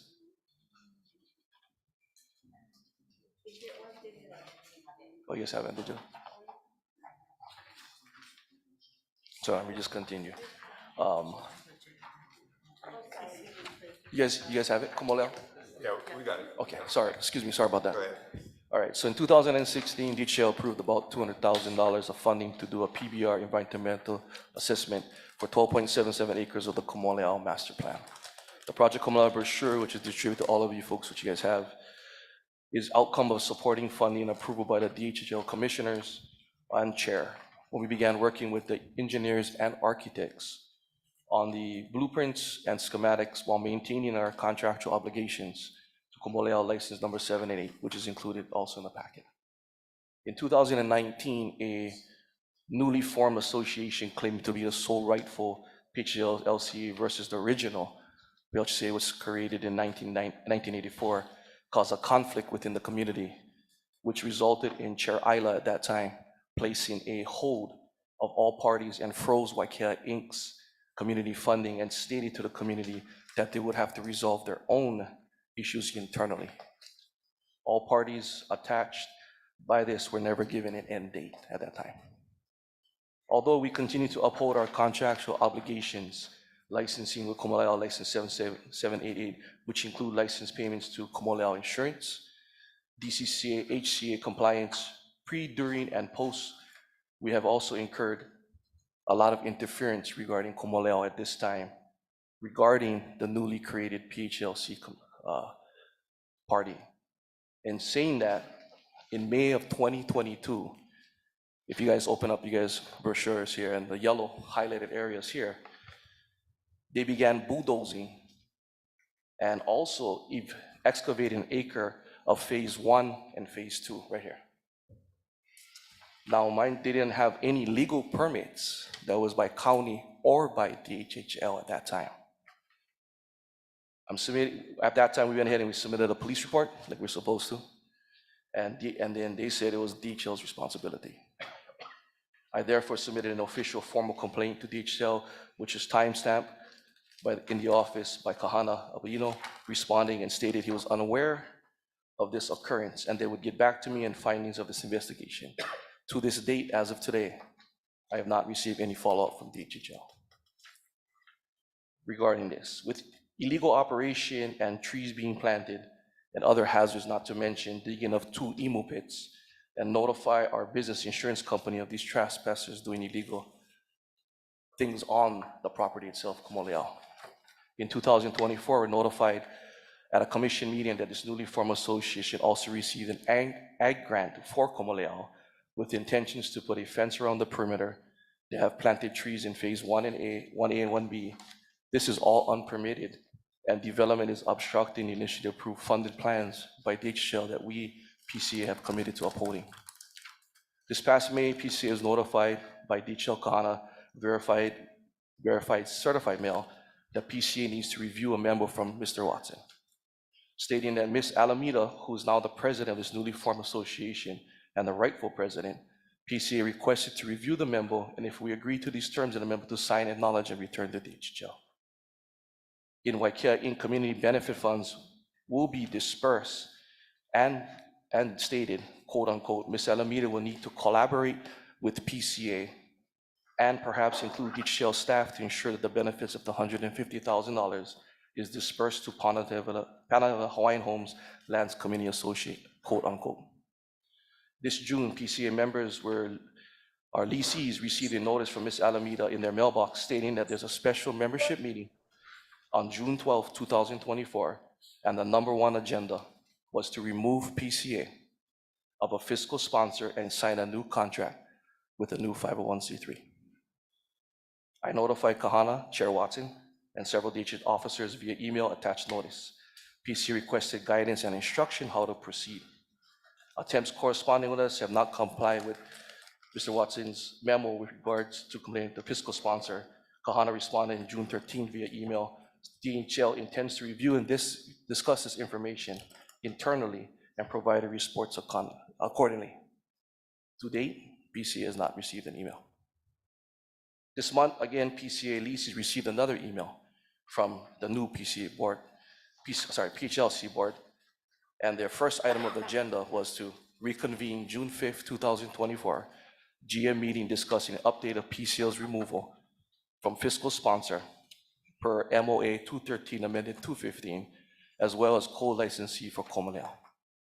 We sent another email to Kahana, Watson, DHL officers attaching notice and stating it's difficult, quote, it's difficult for PCA to move forward with DHL's instructions when parties are supposed to be collaborating with us, trying to remove us from existing binding contracts, especially when PCA has upheld their contract obligations. Please advise, quote unquote. To date, we still have not received a response. Also to note that Hawaii Tribune newspaper wrote an article on June 9, 2024 regarding Prince Kuhio Mall. Individual comments by Chair Watson, Kahana, and Kahawi Alameda. Komalea was discussed in this article, and co-licensees to Komalea request humbly that we be included in these emails also. Chair Watson, Commissioners, PCA has distributed our commitment to upholding our part in his co-licensees with Komalea license number 788 since 2013. I ask humbly, you guys, if we can work together with DHL and you folks to have for new development plans on phase 3 of this project and move forward with it. I thank you humbly. That's why I flew down here today face to face to meet you folks in the commission. Thank you for your time. And I thank you, Ren, for coming and sharing this information. I am kind of taken back by some of the things you mentioned about phase 1A and 1B. Yes, sir. And the activity that's involved over there. I wasn't aware of that, which, especially without permits, that shouldn't be taking place. So we need to take a look at that. Thank you, sir. But I do, this is a kind of an ongoing situation with fiscal management of the funds that we're just trying to get out to different groups that can use it for the different associations, including, I remember this project. In fact, I think I was involved in issuing the original license way back. Yes, you were. And I remember seeing all these beautiful plans and thinking, wow, these guys, if they can move it forward, that'd be great. We're supportive. Just like the Nanakuli Village Center, we're supportive of the association. And after I left the department, I got active over there and we got that one up. But on this one, it's just kind of been sitting there all these years. And, one of the things that is real critical is the leadership. And it sounds like you've been involved in it for a while.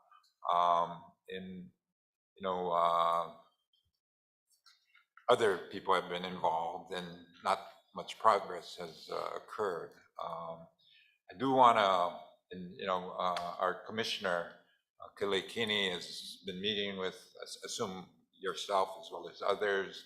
And again, we're trying to, we don't want to micromanage, but we do want collaboration and the parties working together. But are you telling me that that's not happening with you and Kawi's group? Not at this time, sir. No. But that's not good. That's not good at all.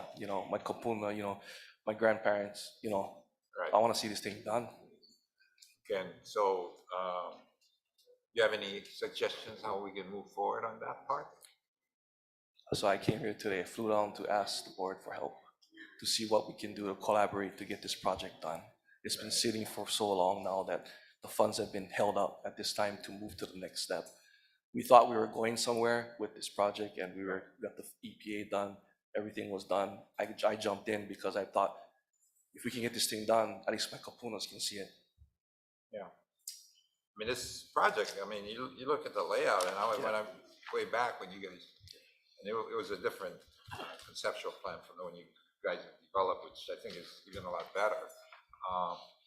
But we do want to move it forward. We do have, I think, over 400 something thousand that's just sitting there unused, and that's not helpful. And then we have the resources that, you know, some of the other organizations we're working with, we support their grants. Waimea Village Center is moving forward and they're very active and kind of follow the template we use in the Nanakuli Village Center, as well as the CDC for Couple A. I mean, they've got the Omaka project, Market Center up and running. So this one, as I say, it's been sitting a long time, but at the same time, we can support, we can help. I don't know if, I know you guys were in mediation for a while, weren't you? No? Never did abide by the mediation agreement. I'm sorry, I just getting emotional because my uncle was, Yeah. he's passed away now, but he was involved in this. Okay. Sorry. Maybe at the break, at lunch break, I'd like to sit and talk with you. Sure. We can kind of maybe figure out a way to move forward, but Yeah, the way it is now, it doesn't sound. There's too many it's working. too many of the kapunas are passing. They need something done. I jumped in because I'm young and I want to see this happen. I want to see them get something. Yeah, and I do too. So it's, I think the commissioner, unless they want to ask some questions, maybe we need to start a little bit. Commissioner Freitas? Not a question, it's a comment. Thank you, brother, for taking your time to come down here and meet face to face. I can see how passionate and how much this means to you. So I just wanted, you know, speak and just mahalo you for that, brother. Thank you. All right, thank you. Chair. Commissioner Kalekini? Yeah, so, yeah, I just wanna, well, first off, say mahalo to Kelly for providing his mana'o on this. And I wanna also just state, so for everyone's understanding, yes, you know, there was this disagreement or dispute with regards to the leadership of PHHLCA. And I remember this because when I first attended commission meetings in late 2019, early 2020, I remember Kauilani Almeida coming to the commission meetings. And so, yeah, I recall 2019, which what Kelly mentions, license 788 for Kamoleao. But I also recall that we had a commission meeting, well, several meetings, and there were several times that Kauilani, you know, presented for representing PHHLCA. And the meeting in Molokai, I think it was 2022, where Chair Ayla stated that Kauai was the leader of PHHLCA based on like elections that was held in 2021. So this is all my understanding. And then prior to Chair Ayla leaving office as the chair, you know, he had sent a letter to the Department of Parks and Rec, recognizing Kauilani and their board in regards to some I think equipment storage or lockers at the Pane'ewa County facility. And then, of course, recently we got into the letter Chair, that was sent, and is referenced by Kelly with regards to collaborating. So, yeah, that's been an ongoing thing, and the department put a hold on the funding that goes to PHHLCA. But Kelly also recalled there was a letter accompanying the letter, Chair Watson, from Kahana. And my understanding is basically trying to confirm that if the funds were dispersed to PCA, would those funds then be transferred over to PHHLCA? That's a concern because of our understanding that maybe there's some disagreements between the leadership of PCA and the leadership of PHHLCA. So that was part of the letter also that was pending. So there's a lot going on, has been going on for many, many years. Beneficiaries are being adversely impacted. I understand about the Kamoleao project. The one that you mentioned, Kelly, about the bulldozing, I remember Kauilani coming to the commission, requesting the commission to do the EMU project. And I recall there were some complaints filed, went to the county, and I'm surprised that we did not get back to you. So there's a lot of responses that you mentioned we didn't get back to you. So we need to get back to you and PCA.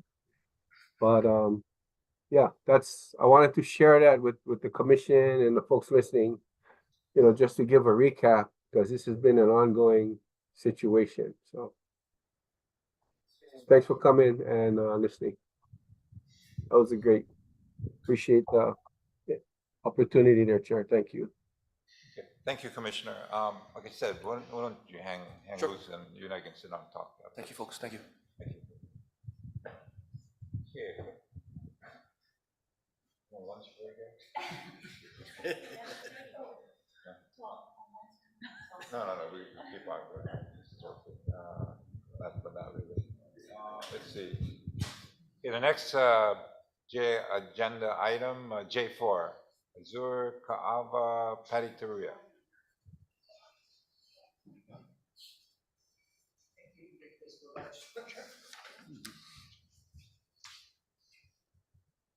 Aloha kako. Oh, thank you, Commissioner Kalikini, for that, because I surely remember this case way back many years. Commissioner, it's been a battle since 2019. It's good to see Kili'i in person to share his concerns. I don't want to be able to touch that, but aloha kako. Thank you so much for this opportunity. First I wanted to just acknowledge one of our ambassador homesteaders of Nanakuli, and we want to keep in prayer for Uncle Buffalo Kealana, who's battling in the hospital right now. We want to continue to keep prayers. He has been truly an instrumental icon in the Nanakuli Hawaiian homestead community. Just wanted to put that out there. So mahalo again. I wanted to comment on C3 enforcement program. Yesterday is a great presentation that they did. I'm sorry I had to leave, but truly they did a remarkable presentation of statistics that are happening around the homestead. And I must agree, with Chair, sometimes we don't agree and we agree, but yesterday I agree that the statement of helping beneficiaries, in looking ways and resources of rehabilitation is so important in many of the homes that are decapitated right now on homestead land, and some are not livable also, but due to limited funds, it's difficult to afford home improvements for many beneficiaries. For me, for one, I truly feel that the Nahasa program could be opened up with funds, not only for construction, but also to be able to help our beneficiaries in construction and rehabilitation.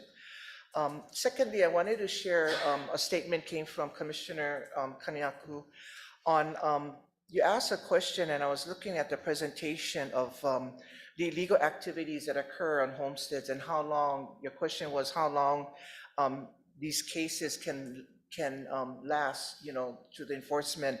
I wanted to share a little about that because in Nanakuli, Kealana Avenue, it took the beneficiaries over 18 years to to deal with years of illegal activity, drug distribution in game rooms, on this particular property. And on that property, and Commissioner Sanoa know, it's nestled with old time kupunas. It's one of our oldest homestead property. The Kelana is one of the oldest property there. And so, our Pastor Allen and beneficiaries, and we all worked together. And that time we had Representative Eli. We worked diligently to get documentation. We worked diligently with HPD, CPT to get documentation of game rules, illegal activity that was occurring. The threat that they put upon the beneficiaries, especially our kupunas, were just devastating.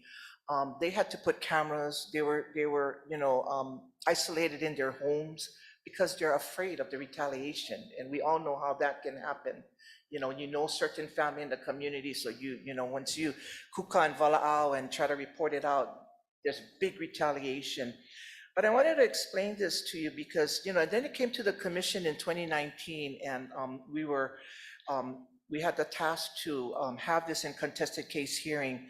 And it's interesting because with all the evidence and what the AG had proposed, the commission had revoked their lease, and which was good because of the extreme illegal activity. HPD found machines, game rooms, and everything going on Homestead. Now, this is a very beautiful property, over 1 acre in Kealana beachfront, and it's a very beautiful property there. And so some of the illegal activities to come to the canoe from the ocean, get to the land, to get to their houses. But anyway, going to the contested case hearing, as the commissioners unanimously voted to take the lease away, it was really difficult because through that process, and I wanted to explain, is that they have an appeal process. And that appeal process does not make them to leave the property. So today, they're still on the property, okay? And so it's very puzzling because they can remain on the property, the house is boarded up, there's no electricity, no water. So, our question is, do they have insurance? Because as a lessee, when we have our homes, we have to carry insurance, you have to have electricity, you have to have adequate water, and your home have to be in good condition. So it's very puzzling how this can protect the process of the contested case hearing, and they can be able to stay. Now, the appeal system can last more than 5 years or more. So now the impact again in the community, it's still going on. Okay, and and it's very sad. I send pictures to the enforcement team sometimes what's going on, and what's going on in Nanakuli, so they can see. Pictures is something that you can really show more than show and tell. So I just wanted to bring that up to you about these abandoned homes, and sometimes and most time we should look at tearing it down. These abandoned homes from Molokai to Big Island to Nanakuli to Waianae, we have extremely enormous abandoned homes. We have to look at demolishing it and looking at putting it in the inventory and distributing it quickly. If not, you have these problems. We have an abandoned home on Pua Avenue in Nanakuli right now next to our church. It's an acre lot, it's abandoned, it's there, it's boarded up, but guess what? I just send them another picture because you have guys there doing illegal activity. So this is what's going on. It's like a whole new cycle. And so I just wanted to come to the commission that, we need to move quickly, as Chairman said, demolish, talk about it, get it on, get home waitlisters on. There's a lot of families in Vegas and away in Washington that want to come back to Nanakuli. We have, more than 16 abandoned homes that are sitting there. Not 15 years, but 15 years plus that are still sitting there. And so it's something that we should talk about quickly, and I know that we can move quickly, working together with the commission, with beneficiaries, with our enforcement team, and to make it safe. I'm also here, and she couldn't be here, some of the kupunas on First Road on Pua Lane, and I did want to share this and give this opportunity. Podi, I have their So if you could take a moment and just look, they took time. And excuse me, because some of them are kupuna, so they write, yeah, they don't know computer or printers, but I took their paper anyway this morning. I said, okay, kalamai. So, thank you so much, Leah. And these are some of the, you'll see testimonies of the problems that they're having on Pua Lane right now. And I'm going to quickly read one as you go through, and then if you look at the other one, I'm sorry, this is handwritten by Kupuna, but she did very well trying to get it out to us. Couldn't be here, she's on the wheelchair, and all the neighbors of Pua Lane did write, they don't want printer, but I had to try to figure out how to get it done. But I did.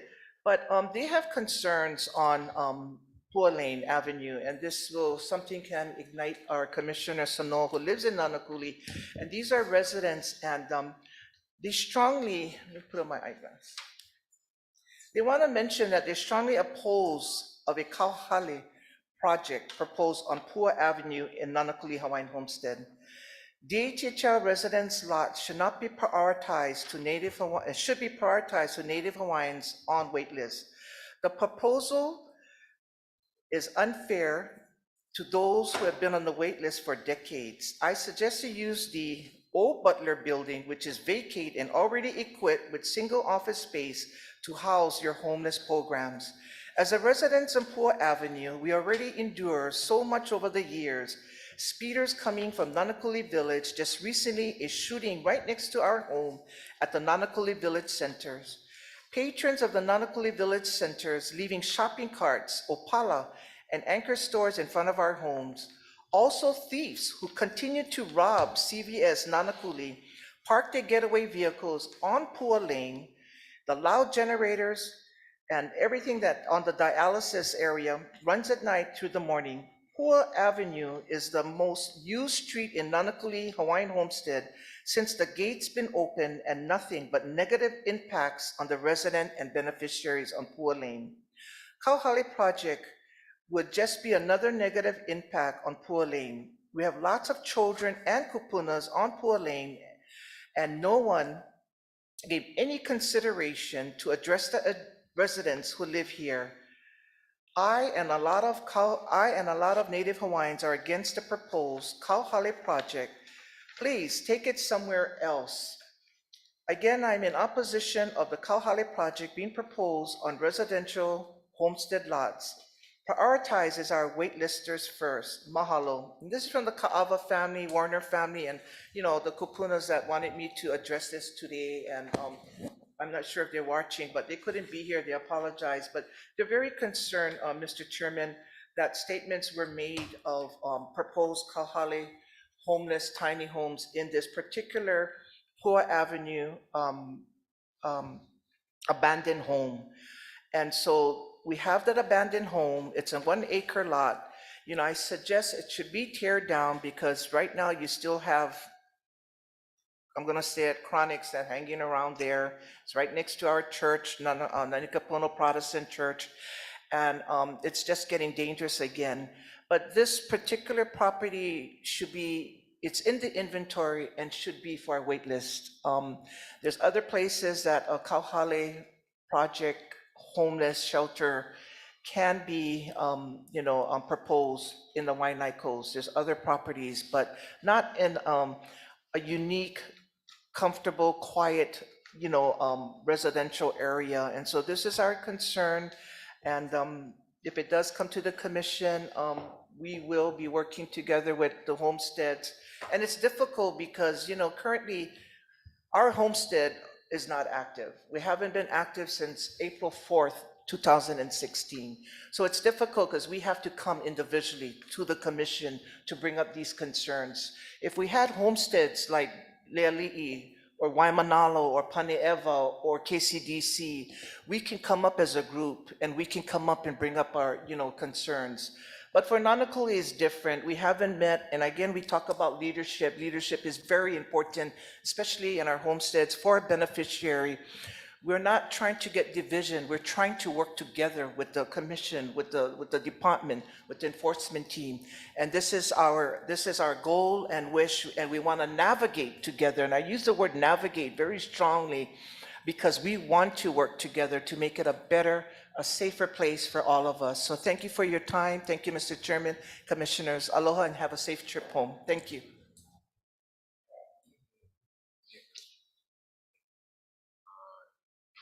Next testifier, J5 Janelle Kikumu.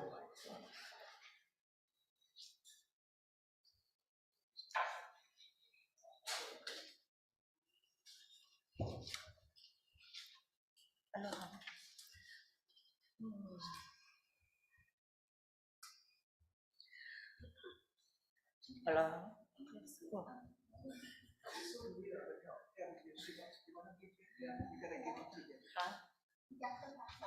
Yes, to pass out, yes, sorry.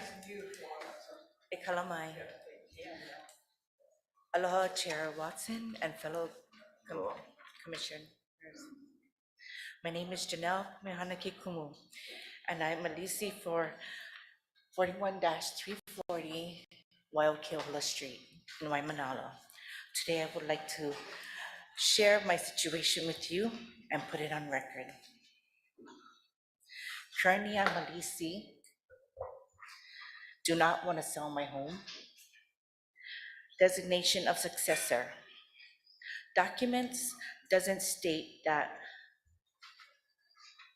my mother, Donna Siki Kumu, is elected to take net proceeds.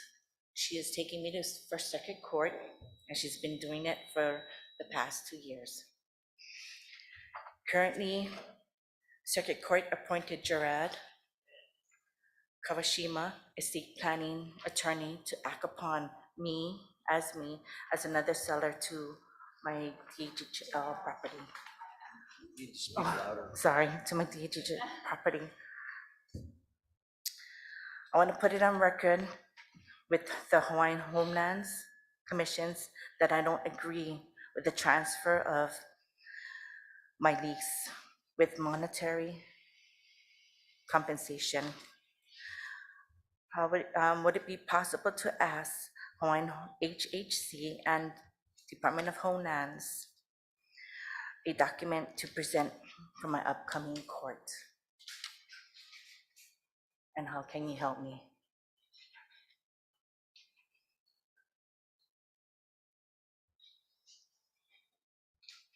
And that'll be it.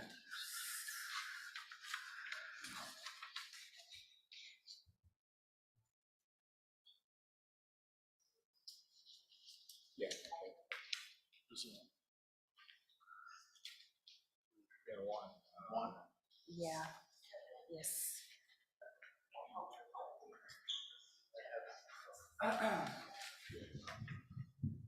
Good morning, Commissioners. So on behalf of Janelle, oh, sir, can I use my tenor voice now?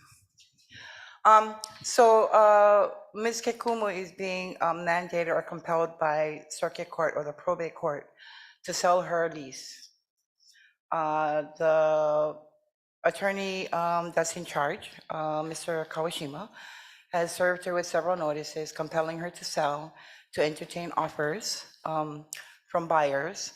Currently, she is, again, got served with a court order to appear on August 8th to receive a writ of possession. So I'm not real sure exactly what the whole process is. This has been ongoing for like 3 years.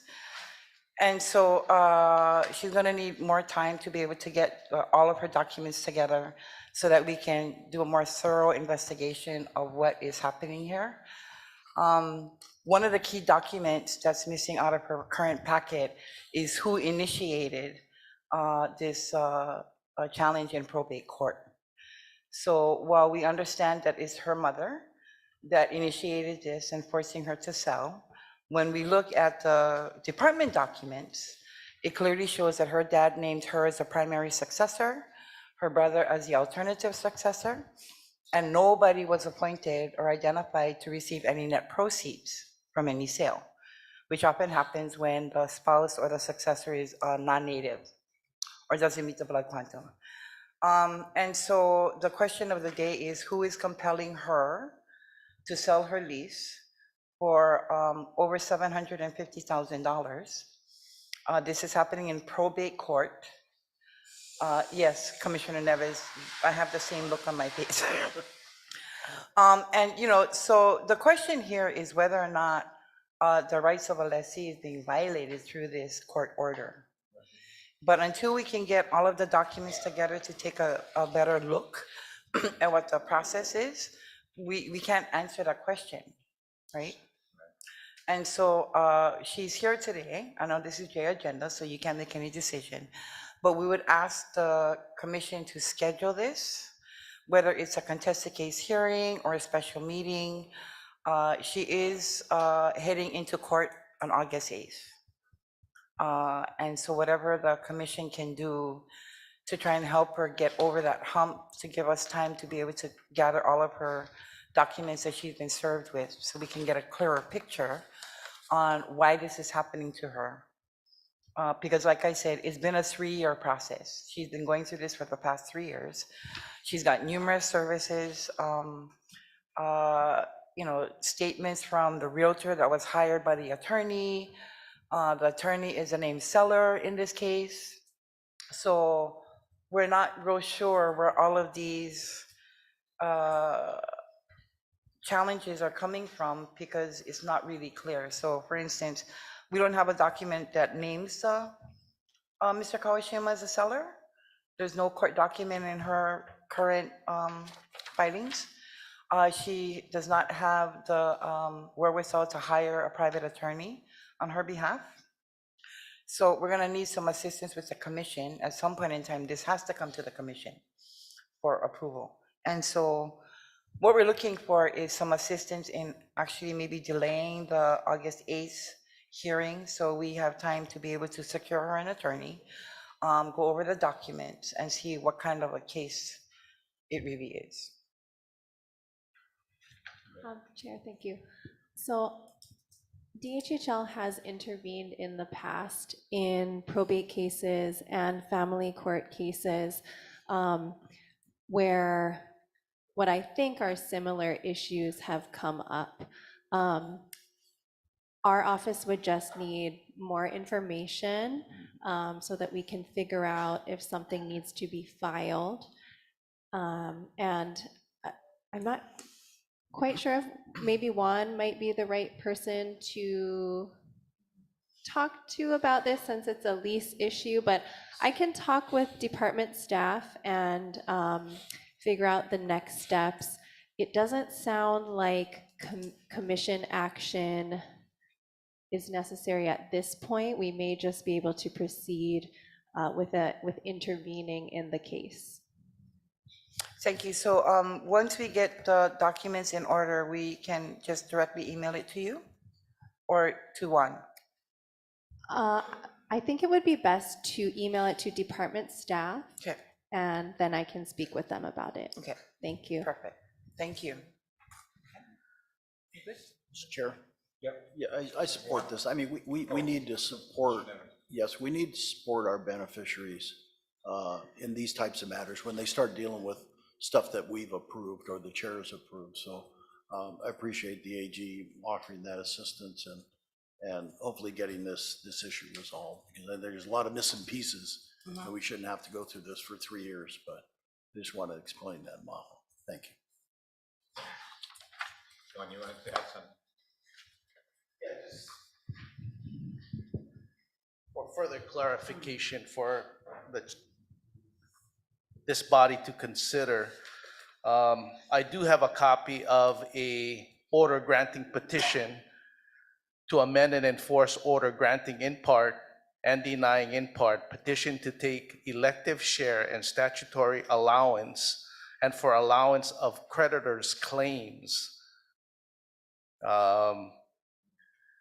Docket 1531 filed on April 24th, 2003. So there appears to be some creditor issue with petitioner Donna Kekumu, which my understanding is Janelle's mother. I can provide a copy of the order to Leah as well to distribute to the commissioners as well as to AG. Thank you, Juan. Any documentation regarding this would be really helpful. Okay. Thank you. Let's see. Okay, the next item, J6, Summer Yadao and Huni Basa.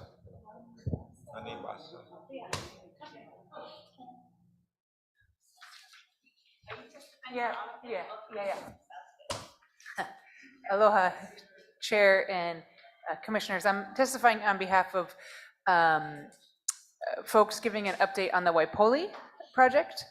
As we know, there was a lot of discussion around this back in January, and I just wanted to update folks that we had several residents fly in person last week to the HHFTC meeting, right? Because Waipoli required further tax credit support, right, in order to be purchased by Hawaiian Homelands. And so there was residents came in person, beneficiaries from Kauai unanimously who spoke were against the acquisition. And so it was not granted 9% tax credits, right? And it appears that it's not being prioritized for the 4% credits, which essentially means, although decision-making is not until August 8th, right? It doesn't look like it's going to get the funding from HHFDC at this moment in time that would be needed. And I think a couple of the reasons for this are two. Number one, there really is a dire worker shortage on Kauai. And I think that when the commission at HHFDC heard from residents, hey, where am I gonna go? You know, I'm a teacher, I work at Costco, hey, you know, I work at the shave ice shop, or I'm a doctor, even a lawyer for the county lives in that building, right? And there has not been any response about where they will move to. 300 residents, you know, facing displacement, and according to federal law, Uniform Relocation Act, they have to be provided comparable living in a comparable area. In other words, they can't be moved to, let's say, Big Island, right? They have to find another place to live in, you know, East Kauai. And so the residents have been asking these questions of the department, and there hasn't really been a good response. So ultimately, I think everybody wants to be in compliance with federal law. I think it serves everybody's best interest. And I think it also serves everyone's interest to recognize the workforce housing shortage. I mean, it's real on Kauai. Like, this is not people saying, you know, I just don't want to be evicted. Like, they literally will have to leave the island. So I think when those things are taken into consideration, it just is not very viable at the end of the day. So I think that the thing for moving forward is, should the department in the future, anytime, next year, following years, go down a path of you know, displacing folks, I think it's wise to have a plan for where they're going to relocate to, right? Because then it answers all those questions up front. Does that make sense? Yeah. So anyway, just the update is the plans for a worker co-op are moving forward. Had 2 really good meetings with the county, and it looks like they're interested in investing in a cooperative worker housing model. Should the tax credits not come through on August 8th? Yeah. Mahalo for the opportunity to provide the update. Thank you. Thank you. Next testifier, J8, Kikoa Inamoto.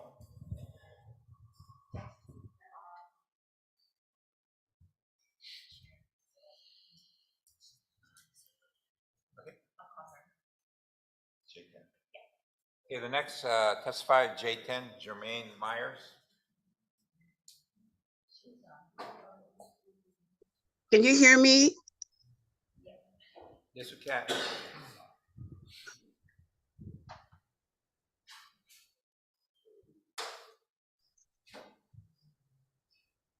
Can you hear me? Yes, we can see you too. Yep. Oh, okay, okay. You know, okay, you can hear me, Chair? I can't see your face anymore. We hear you. Okay, okay, mahalo. Sorry about that. I didn't get asked to unmute. Okay, mahalo. My name is Jermaine Myers. I'm a Nanakuli Hawaiian Homestead lessee, and I'm also a waitlister advocate. My first concern is that the department and this commission are practicing lawlessness. A statewide group of beneficiaries I'm a part of have approached our lawmakers in the state capitol to address these lawless and deceitful practices. By the time we celebrated the Hawaiian Homes Commission Act centennial anniversary in 2021, a Maui commissioner and his wife, his real estate agent wife, were both found guilty and sentenced to jail in a mortgage fraud case. This was the result of a federal indictment. The Maui commissioner was also a union leader. Governor Abercrombie asked him to resign. Over the years, I have also been approached by ex-commissioners that expressed concerns about witnessing lawlessness during their term. A West Hawaii commissioner was one of these commissioners that spoke of the lawlessness practices that he noticed and observed and was silenced. And he shared this with me before he passed away. My second concern is hearing that at this meeting that the wait list is the issue. The wait list is not the issue. That's like saying Native Hawaiians that applied for a homestead lot are the issue. Native Hawaiians are not the issue. My third concern is enforcement of rules, sunshine law and administrative rules by the Attorney General sitting in Hawaiian Homes Commission meetings. Sunshine law is the Hawaii Revised Statute, Chapter 92. When we refer to administrative rules of the Hawaiian Homes Commission Act, we are not simply talking about rules that can be modified at the whim. It's not ambiguous.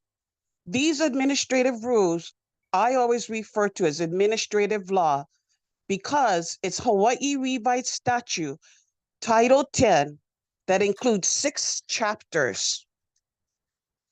Administrative law can only be amended through beneficiary consultation, the Hawaii State Legislature, and or Department of Interior with Congress approval. I heard yesterday Chair tell Jojo she had to decide whether she can testify at the beginning or of the meeting or during the agenda item. She chose both. We are not supposed to be told to choose according to sunshine law if we want to testify at the beginning or during the agenda item. We're supposed to be allowed to give testimony at the beginning and at each agenda item. According to Sunshine Law 92-12, enforcement, it says the Attorney General and the prosecuting attorney shall enforce Sunshine Law. 92-13, penalties, states any person on a board who willfully violates any provisions of Chapter 92 shall be guilty of a misdemeanor and upon conviction may be summarily removed from the board unless otherwise provided by law. My next concern is a repeat concern that I expressed at last month's J Agenda meeting, J Agenda Hawaiian Homes Commission meeting on June 18th. Commissioners from Maui, Molokai, and West Hawaii were absent. I kindly and humbly ask you, the three of you, to watch the video or review the minutes, which I believe is part of the commissioners only packet and you approved yesterday. I shared last month that Native Hawaiians that are on the wait list, when we refer to the wait list, we referring to Native Hawaiians that submitted an application for a homestead lot, for a homesteading program. They did not submit to be on the wait list for a rental unit or multifamily housing unit. It's a homesteading lot and homesteading program. If you review my J agenda last month, you'll get more details about that for those commissioners that were absent. My next concern is related to how land of the department is given to non-Hawaiians versus Native Hawaiians for homesteading. LMD issued general license, general leases, license, and ROE to 703 entities that uses 64,390 acres of our land. Just for easy remembering, 64,000 acres of our land. That's our total inventory is 203,981 acres, according to the annual report. So that comes to 32% of our land inventory are being given to 700 entities that use up these 64,000 acres of our land. As Juan gives the report every month for D1, he tells you how many homestead lease were awarded in the last 103 years. As of his report for this month, little over 10,000, and I think it was 10,050 Native Hawaiians have been awarded homestead leases that consist of 37,330 acres, which come to 18% of our total land inventory. How is it possible for the department to find interested entities, 703 of them, to use up 32% of our total acreage, but only over the 103 years allocated to 10,000 Native Hawaiians, only 18% of our total land. Many that receive pastoral right of entries, LMD in Big Island, have pastoral through LMD, have homes on them, as it was shown in pictures last month. Big Island is the only county that allows for water catchment systems. That's why with no more water in volcanoes, people have water catchments. Just something to consider, because most of our land is on the Big Island, but we awarded majority of our land to ranchers through LMD process. I pray for those Native Hawaiians that felt that they needed to bypass the pastoral wait list and instead go through LMD. My next concern is related to Act 279. As I asked Chair Kali at our neighborhood board in Nanakuli, Maili, at last month's Nanakuli Maili neighborhood board in Nanakuli, I had asked him, why don't we have monthly Act 279 updates? What was so transparent about when Stuart Matsunaga shared updates every single month was that we could see how things were moving in each of the assigned projects or approved projects by the commission. Unfortunately, after he left, we don't have those updates anymore. And at the time, the work that amended the budget and amended the projects, which was a complete deviation from the previous commissioners. What happened was I watched that meeting and conversations are happening real fast. Like Commissioner Helm said, I mean, you guys had given Commissioner Helm land where the Act 279, but what also projects for his island, which originally it wasn't included, but what also was my concern is that you said Act 279 for the working group consisted of $1.2 billion. That's false. It's only 600 million. So beneficiaries need to come to the legislature next month at the state capitol and approach the working group members of the House and see how the department is proposing or have been using our money, and if it matches what the last update I guess we have, or things have been changed without board approval. So these are my concerns, and I mahalo the time that you've given me to listen to my concerns. Kia kuapu, God bless all of you. Okay, thank you. Next testifier is J11 Blossom Fatera.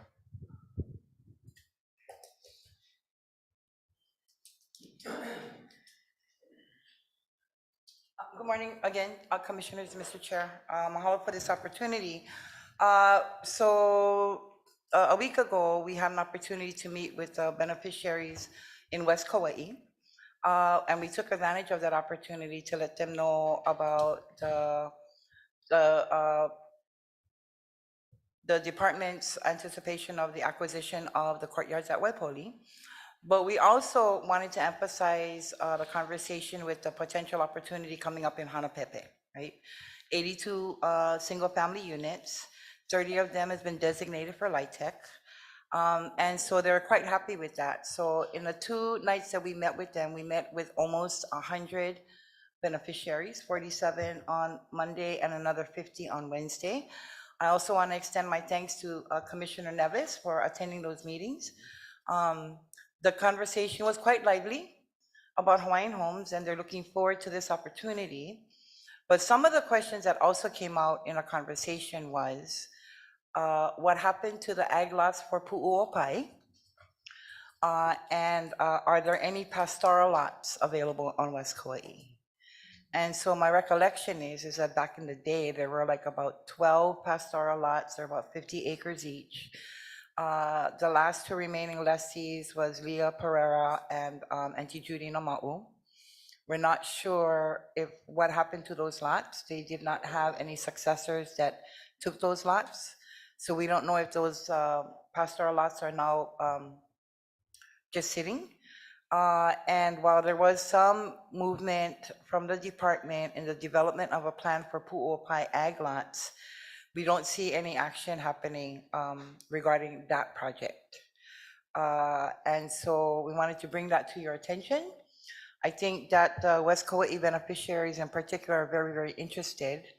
One of the very surprising or not surprising thing that we realized on Kauai is that East Kauai beneficiaries want to stay with East Kauai. They don't want to go to West Kauai. And the West Kauai beneficiaries don't want to go to East Kauai. They want to stay in West Kauai. So we found that several of them had offerings for the Anahola lots. They turned them down because it's in East Kauai. They want to stay on the west side. A large majority of your beneficiaries on West Kauai is actually Ni'ihau residents, right? That moved over to Kekaha because, you know, their children have to go to school. And the Ni'ihau school was shut down. So primarily that's why they're on, all of them, a lot of them are on Kauai now. So just to give you an idea of what is happening on West Kauai and the anticipation of your beneficiaries in the upcoming offerings. So to add to that, we invited Hawaii Community Lending, Chanel Josiah, to meet with them to start that process of getting them ready for the potential offering coming down the pipe. So she's been starting to work with families doing financial assessments seeing where they fall income-wise. That'll give us a better idea on whether or not they're going to need some kind of subsidy going forward at the time that these lots are offered. We have not had a chance to talk with the developer yet about what the potential price range is going to be. We are working with the Kekaha community as well as identifying the developer and trying to get him to come to Kekaha to meet with the beneficiaries so that they'll have a better understanding of what it's going to cost, who the developer is, and what he intends to do. So with that, I want to thank you again for the opportunity, and I look forward to bringing you more updates in the future. Mahalo. Chair, can I respond? Commissioner Nevis?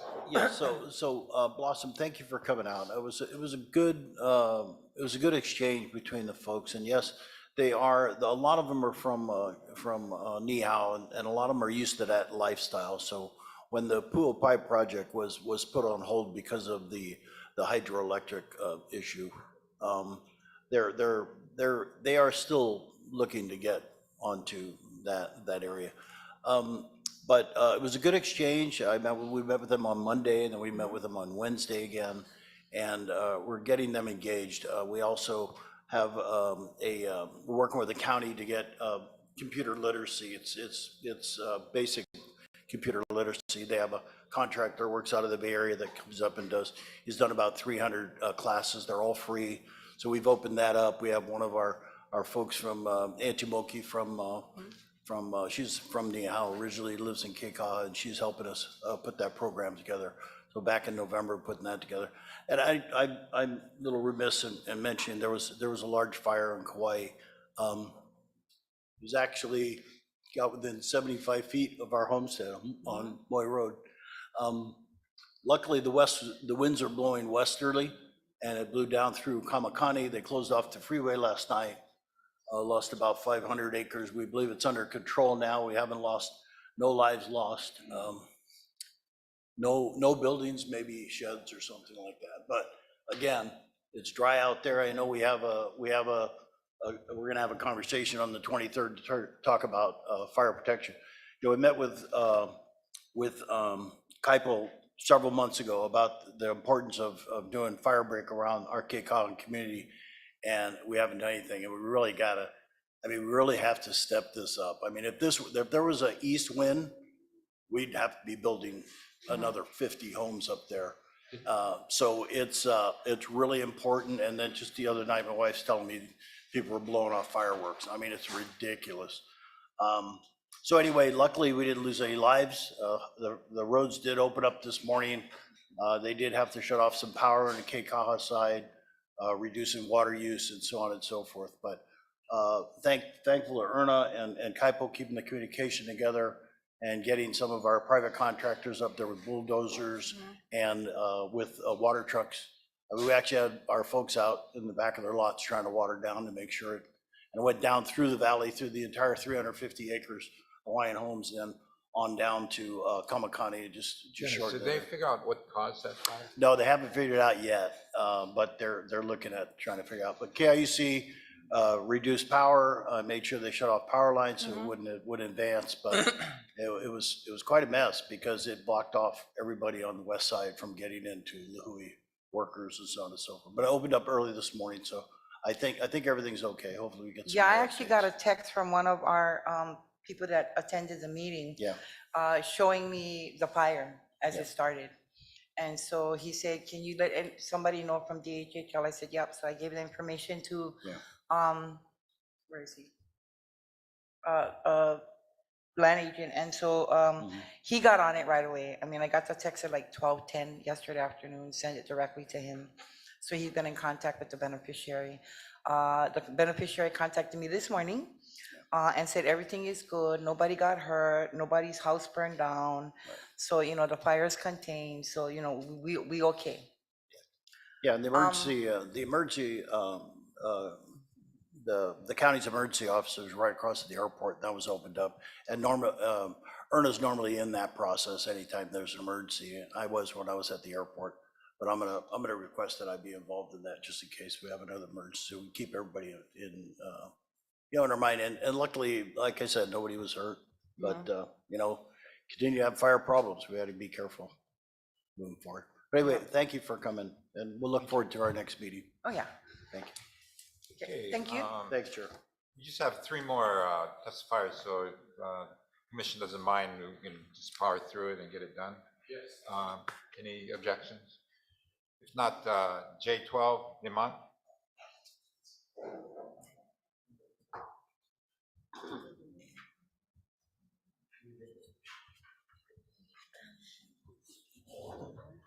Aloha mai kako. Aloha. Again, di mana kalai manole, co-manager ho mana pono LC, Native Hawaiian Advocacy Corporation out of Hawaiian Coast.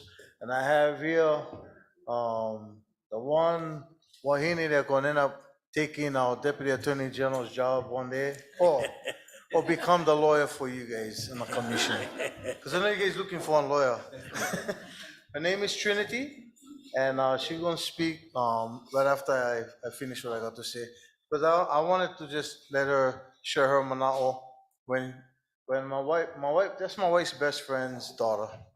And when she heard that we was coming here today, last night she went on her own. I found out this morning when she came and jumped in the truck that she went and did her research on the Hawaiian Homes Commission Act. She actually was reading the act, and so she got her mana'o on that. But I just wanted to clarify one thing about the wait list when I mentioned, because I don't like people take words out of my mouth, because I can very much speak for myself. When I talk about the list and the arcainess or the oldness or the outdatedness of the list, Blossom just illustrated my point. People in East Kauai no like go West Kauai. People in West Kauai no like go East Kauai. That's my whole purpose, my whole point, right? I think we gotta revamp the list to be able to fit where people at right now. You know, 40 years ago, maybe Tutu said they wanted one homestead lot. But now 40 years later, you know, they're getting ready to holler and they're just like one little condo unit or something they can just take care of by themselves. You know what I mean? That's part of the problem of the list. The other thing I discovered about the list is there's a lot of dead people on the list. Even though you say your list is updated, I found on Kauai, in my report I submitted to you last month, a lot more people make. You know what I mean? So, and then, you know, it's funny that people who already get homestead get a whole lot to say about us people waiting on a wait list. So let me tell you from somebody who's waiting on the wait list. When I sign up for the wait list, there is no choice on the application for condo, rental. Of course I never sign up for that, because never have that option on top there. Never have an option for kauhale. So to make the argument that, oh, people only signing up for homestead, pastoral, agriculture, that's because that's the only choices that's on the list, on the application. So if we redid the application, we may find that might get people want rental, kauhale, condo, quadplexes, whatever, right?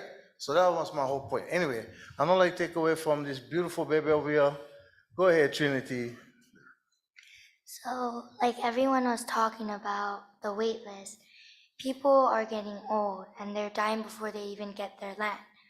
So maybe something that could benefit is maybe people from the DHHL could maybe like interview some of our kapunas and ask them what they're going to use the land for, maybe see if there's any like lands available for them. All right. Anything else you want to share? Go get them. All right. That's Trinity, guys. So when you're looking for a lawyer, right there, in about 10 years, she'll be ready for you guys. All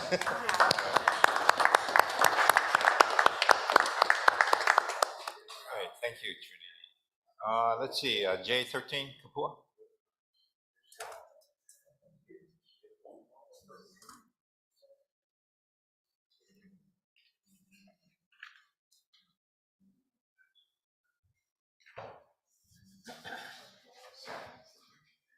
Aloha.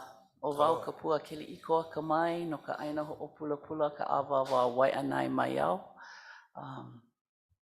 Aloha, mahalo for serving commissioners, our new commissioners, our not so new, and some that have been here for a while, and those that we already miss. Today, I just have a variety of concerns. The first one, and all of these concerns have been discussed quite a bit, but we haven't resolved them. So until we have the resolution, they will continue to come up. So that's one way to reduce our agenda, is to resolve the issues that are brought before you and the ones that you folks already know of. The first one I want to talk about is about illegal activities on the homesteads.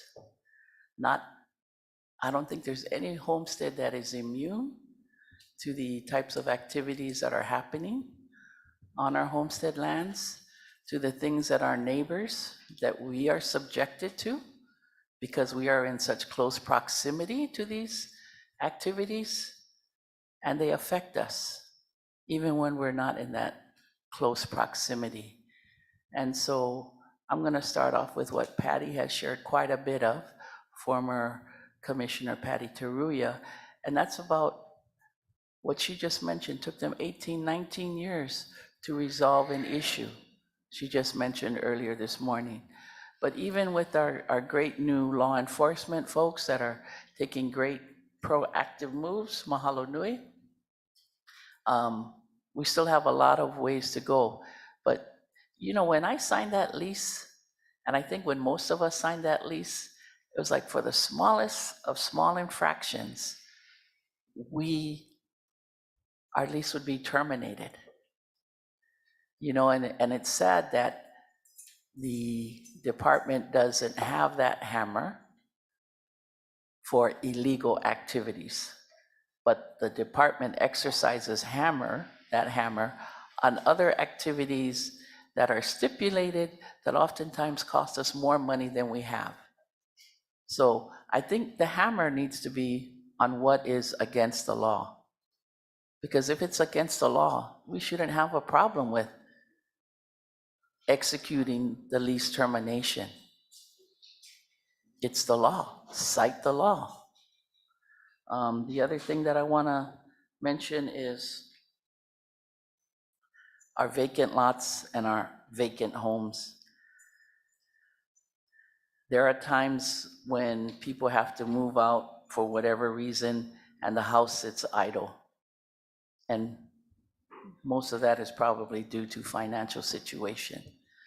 But that time between the idleness of that house sitting there to when the department or a new property owner comes into play, or house owner, because we're only lessees.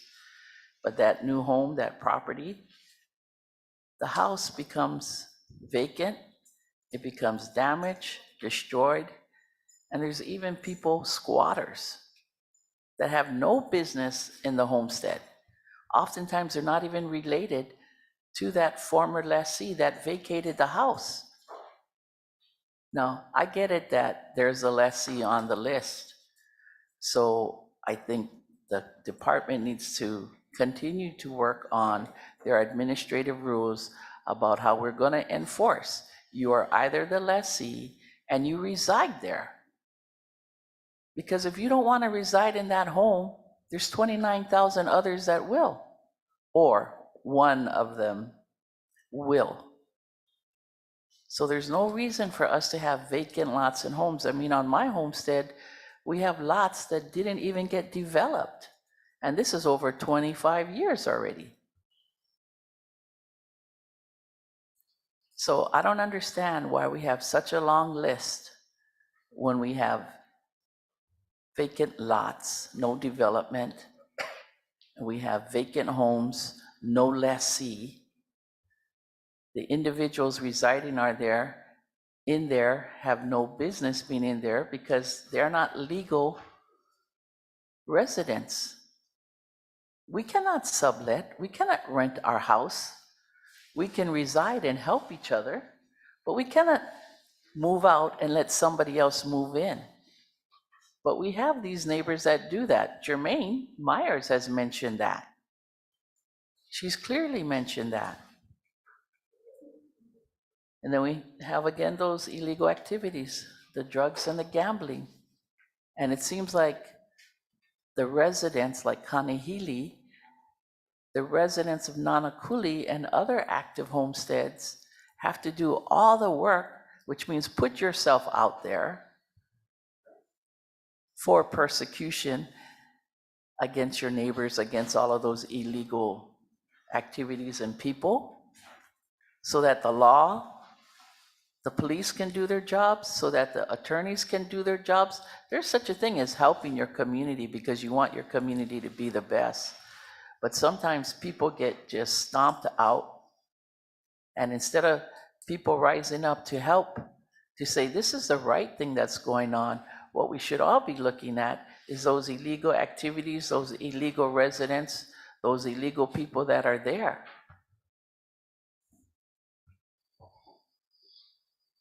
So, you know, I know that the department is trying to do something, but I just want to toss it in here. Let's give it a timeline, because if this were real property, I don't think this would last 6 months. But because we want to help the Hawaiians, we want to help the Kanaka Maoli, let's set kind of a time frame, 12 to 18 months. The lessee must come into compliance. There's nothing, if you're not in compliance, then you terminate. Obviously, you don't want to live there. Obviously, you don't have problems with illegal activities. You don't have problems with other people being there. Because I don't want the department, all of these precious dollars to be used for enforcement of personal and private property. But we need to bring, especially on these illegal activities, the lessees into compliance. That's the bottom line. It's not only about who's there or what the pilikia is what is that lessee doing or not doing? And how do we help them to do it or not do it? You either come in, get in compliance, or you step to the side. Again, to the wait list, what Demont was just speaking to. And yeah, and I am one of those lessees that speaks about the wait list. I know I have been served, but I also am more familiar with the things in my community, with the things that happen here in the department, with the things that have happened with previous administrations. So yeah, the lessees are oftentimes going to be the ones that's speaking and coming to the front. But it's not necessarily just for us, because I want that lessee on the wait list to be served. But then, for those other wait lists that have been there for years and decades, they should not be jumped. Their place in line should never be jumped, because there are others that are in other predicaments that require more assistance. And that's what the fake state of Hawaii and the county of Honolulu is for. They are there to help people, all people. And that's what we need to recognize, is that beneficiaries is of the class for all assistance, not limited to DHHL. And then thank you for serving as our commissioners. We know that it takes way more than these 2 days that you offer us, because some of you attend meetings in your community, you read the reports, you engage with the staff so that you can know more. I encourage you to know and learn more, especially about the beneficiaries that are coming here, because they have experience. The applicants, they want to come too, and I want them to come. But when the department said you had to identify by island instead of by community, or whoever made up that rule, because at one time we could designate which community, and that made more sense for my Waianae community to invite the Waianae applicants to our meetings, because we would know who they are. But we can't afford to invite everybody that's on the Oahu list. And we wouldn't want their mana'o when they have no intentions of coming to Waianae Valley Homestead. As a potential lessee, a future lessee, yes, let's all speak and help each other. So I want to thank you again for your time, but please join your island-wide meetings of the beneficiaries. Ask them when it is. I know that we've had some commissioners that have been proactive. Or let these groups, homesteads, know when you're available so that we can come and get to know you. Because we want to work together, and you folks represent not only the island that you come from, the area that you come from, but all 30,000 and the many, many more that are not even on the list, especially those to come. Mahalo. Thank you. Let's see, the last testifier, Kekoa Inamoto, last call. Okay. Okay, we've come to the end of this month's agenda. Mahalo nui for participating. Welcome again, Commissioners Kalepa and Lasua. Mahalo. And mahalo for your commitment to the beneficiaries of the Hawaiian Homes Commission Act. The next regular Hawaiian Homes Commission meeting is going to be on August 19th and 20th of this year at the Hilton Garden Inn on Kauai at Wailua Bay, Kuhio Ballroom at 3-5920 Kuhio Highway, Kapaa, Kauai. We are adjourned. Thank you.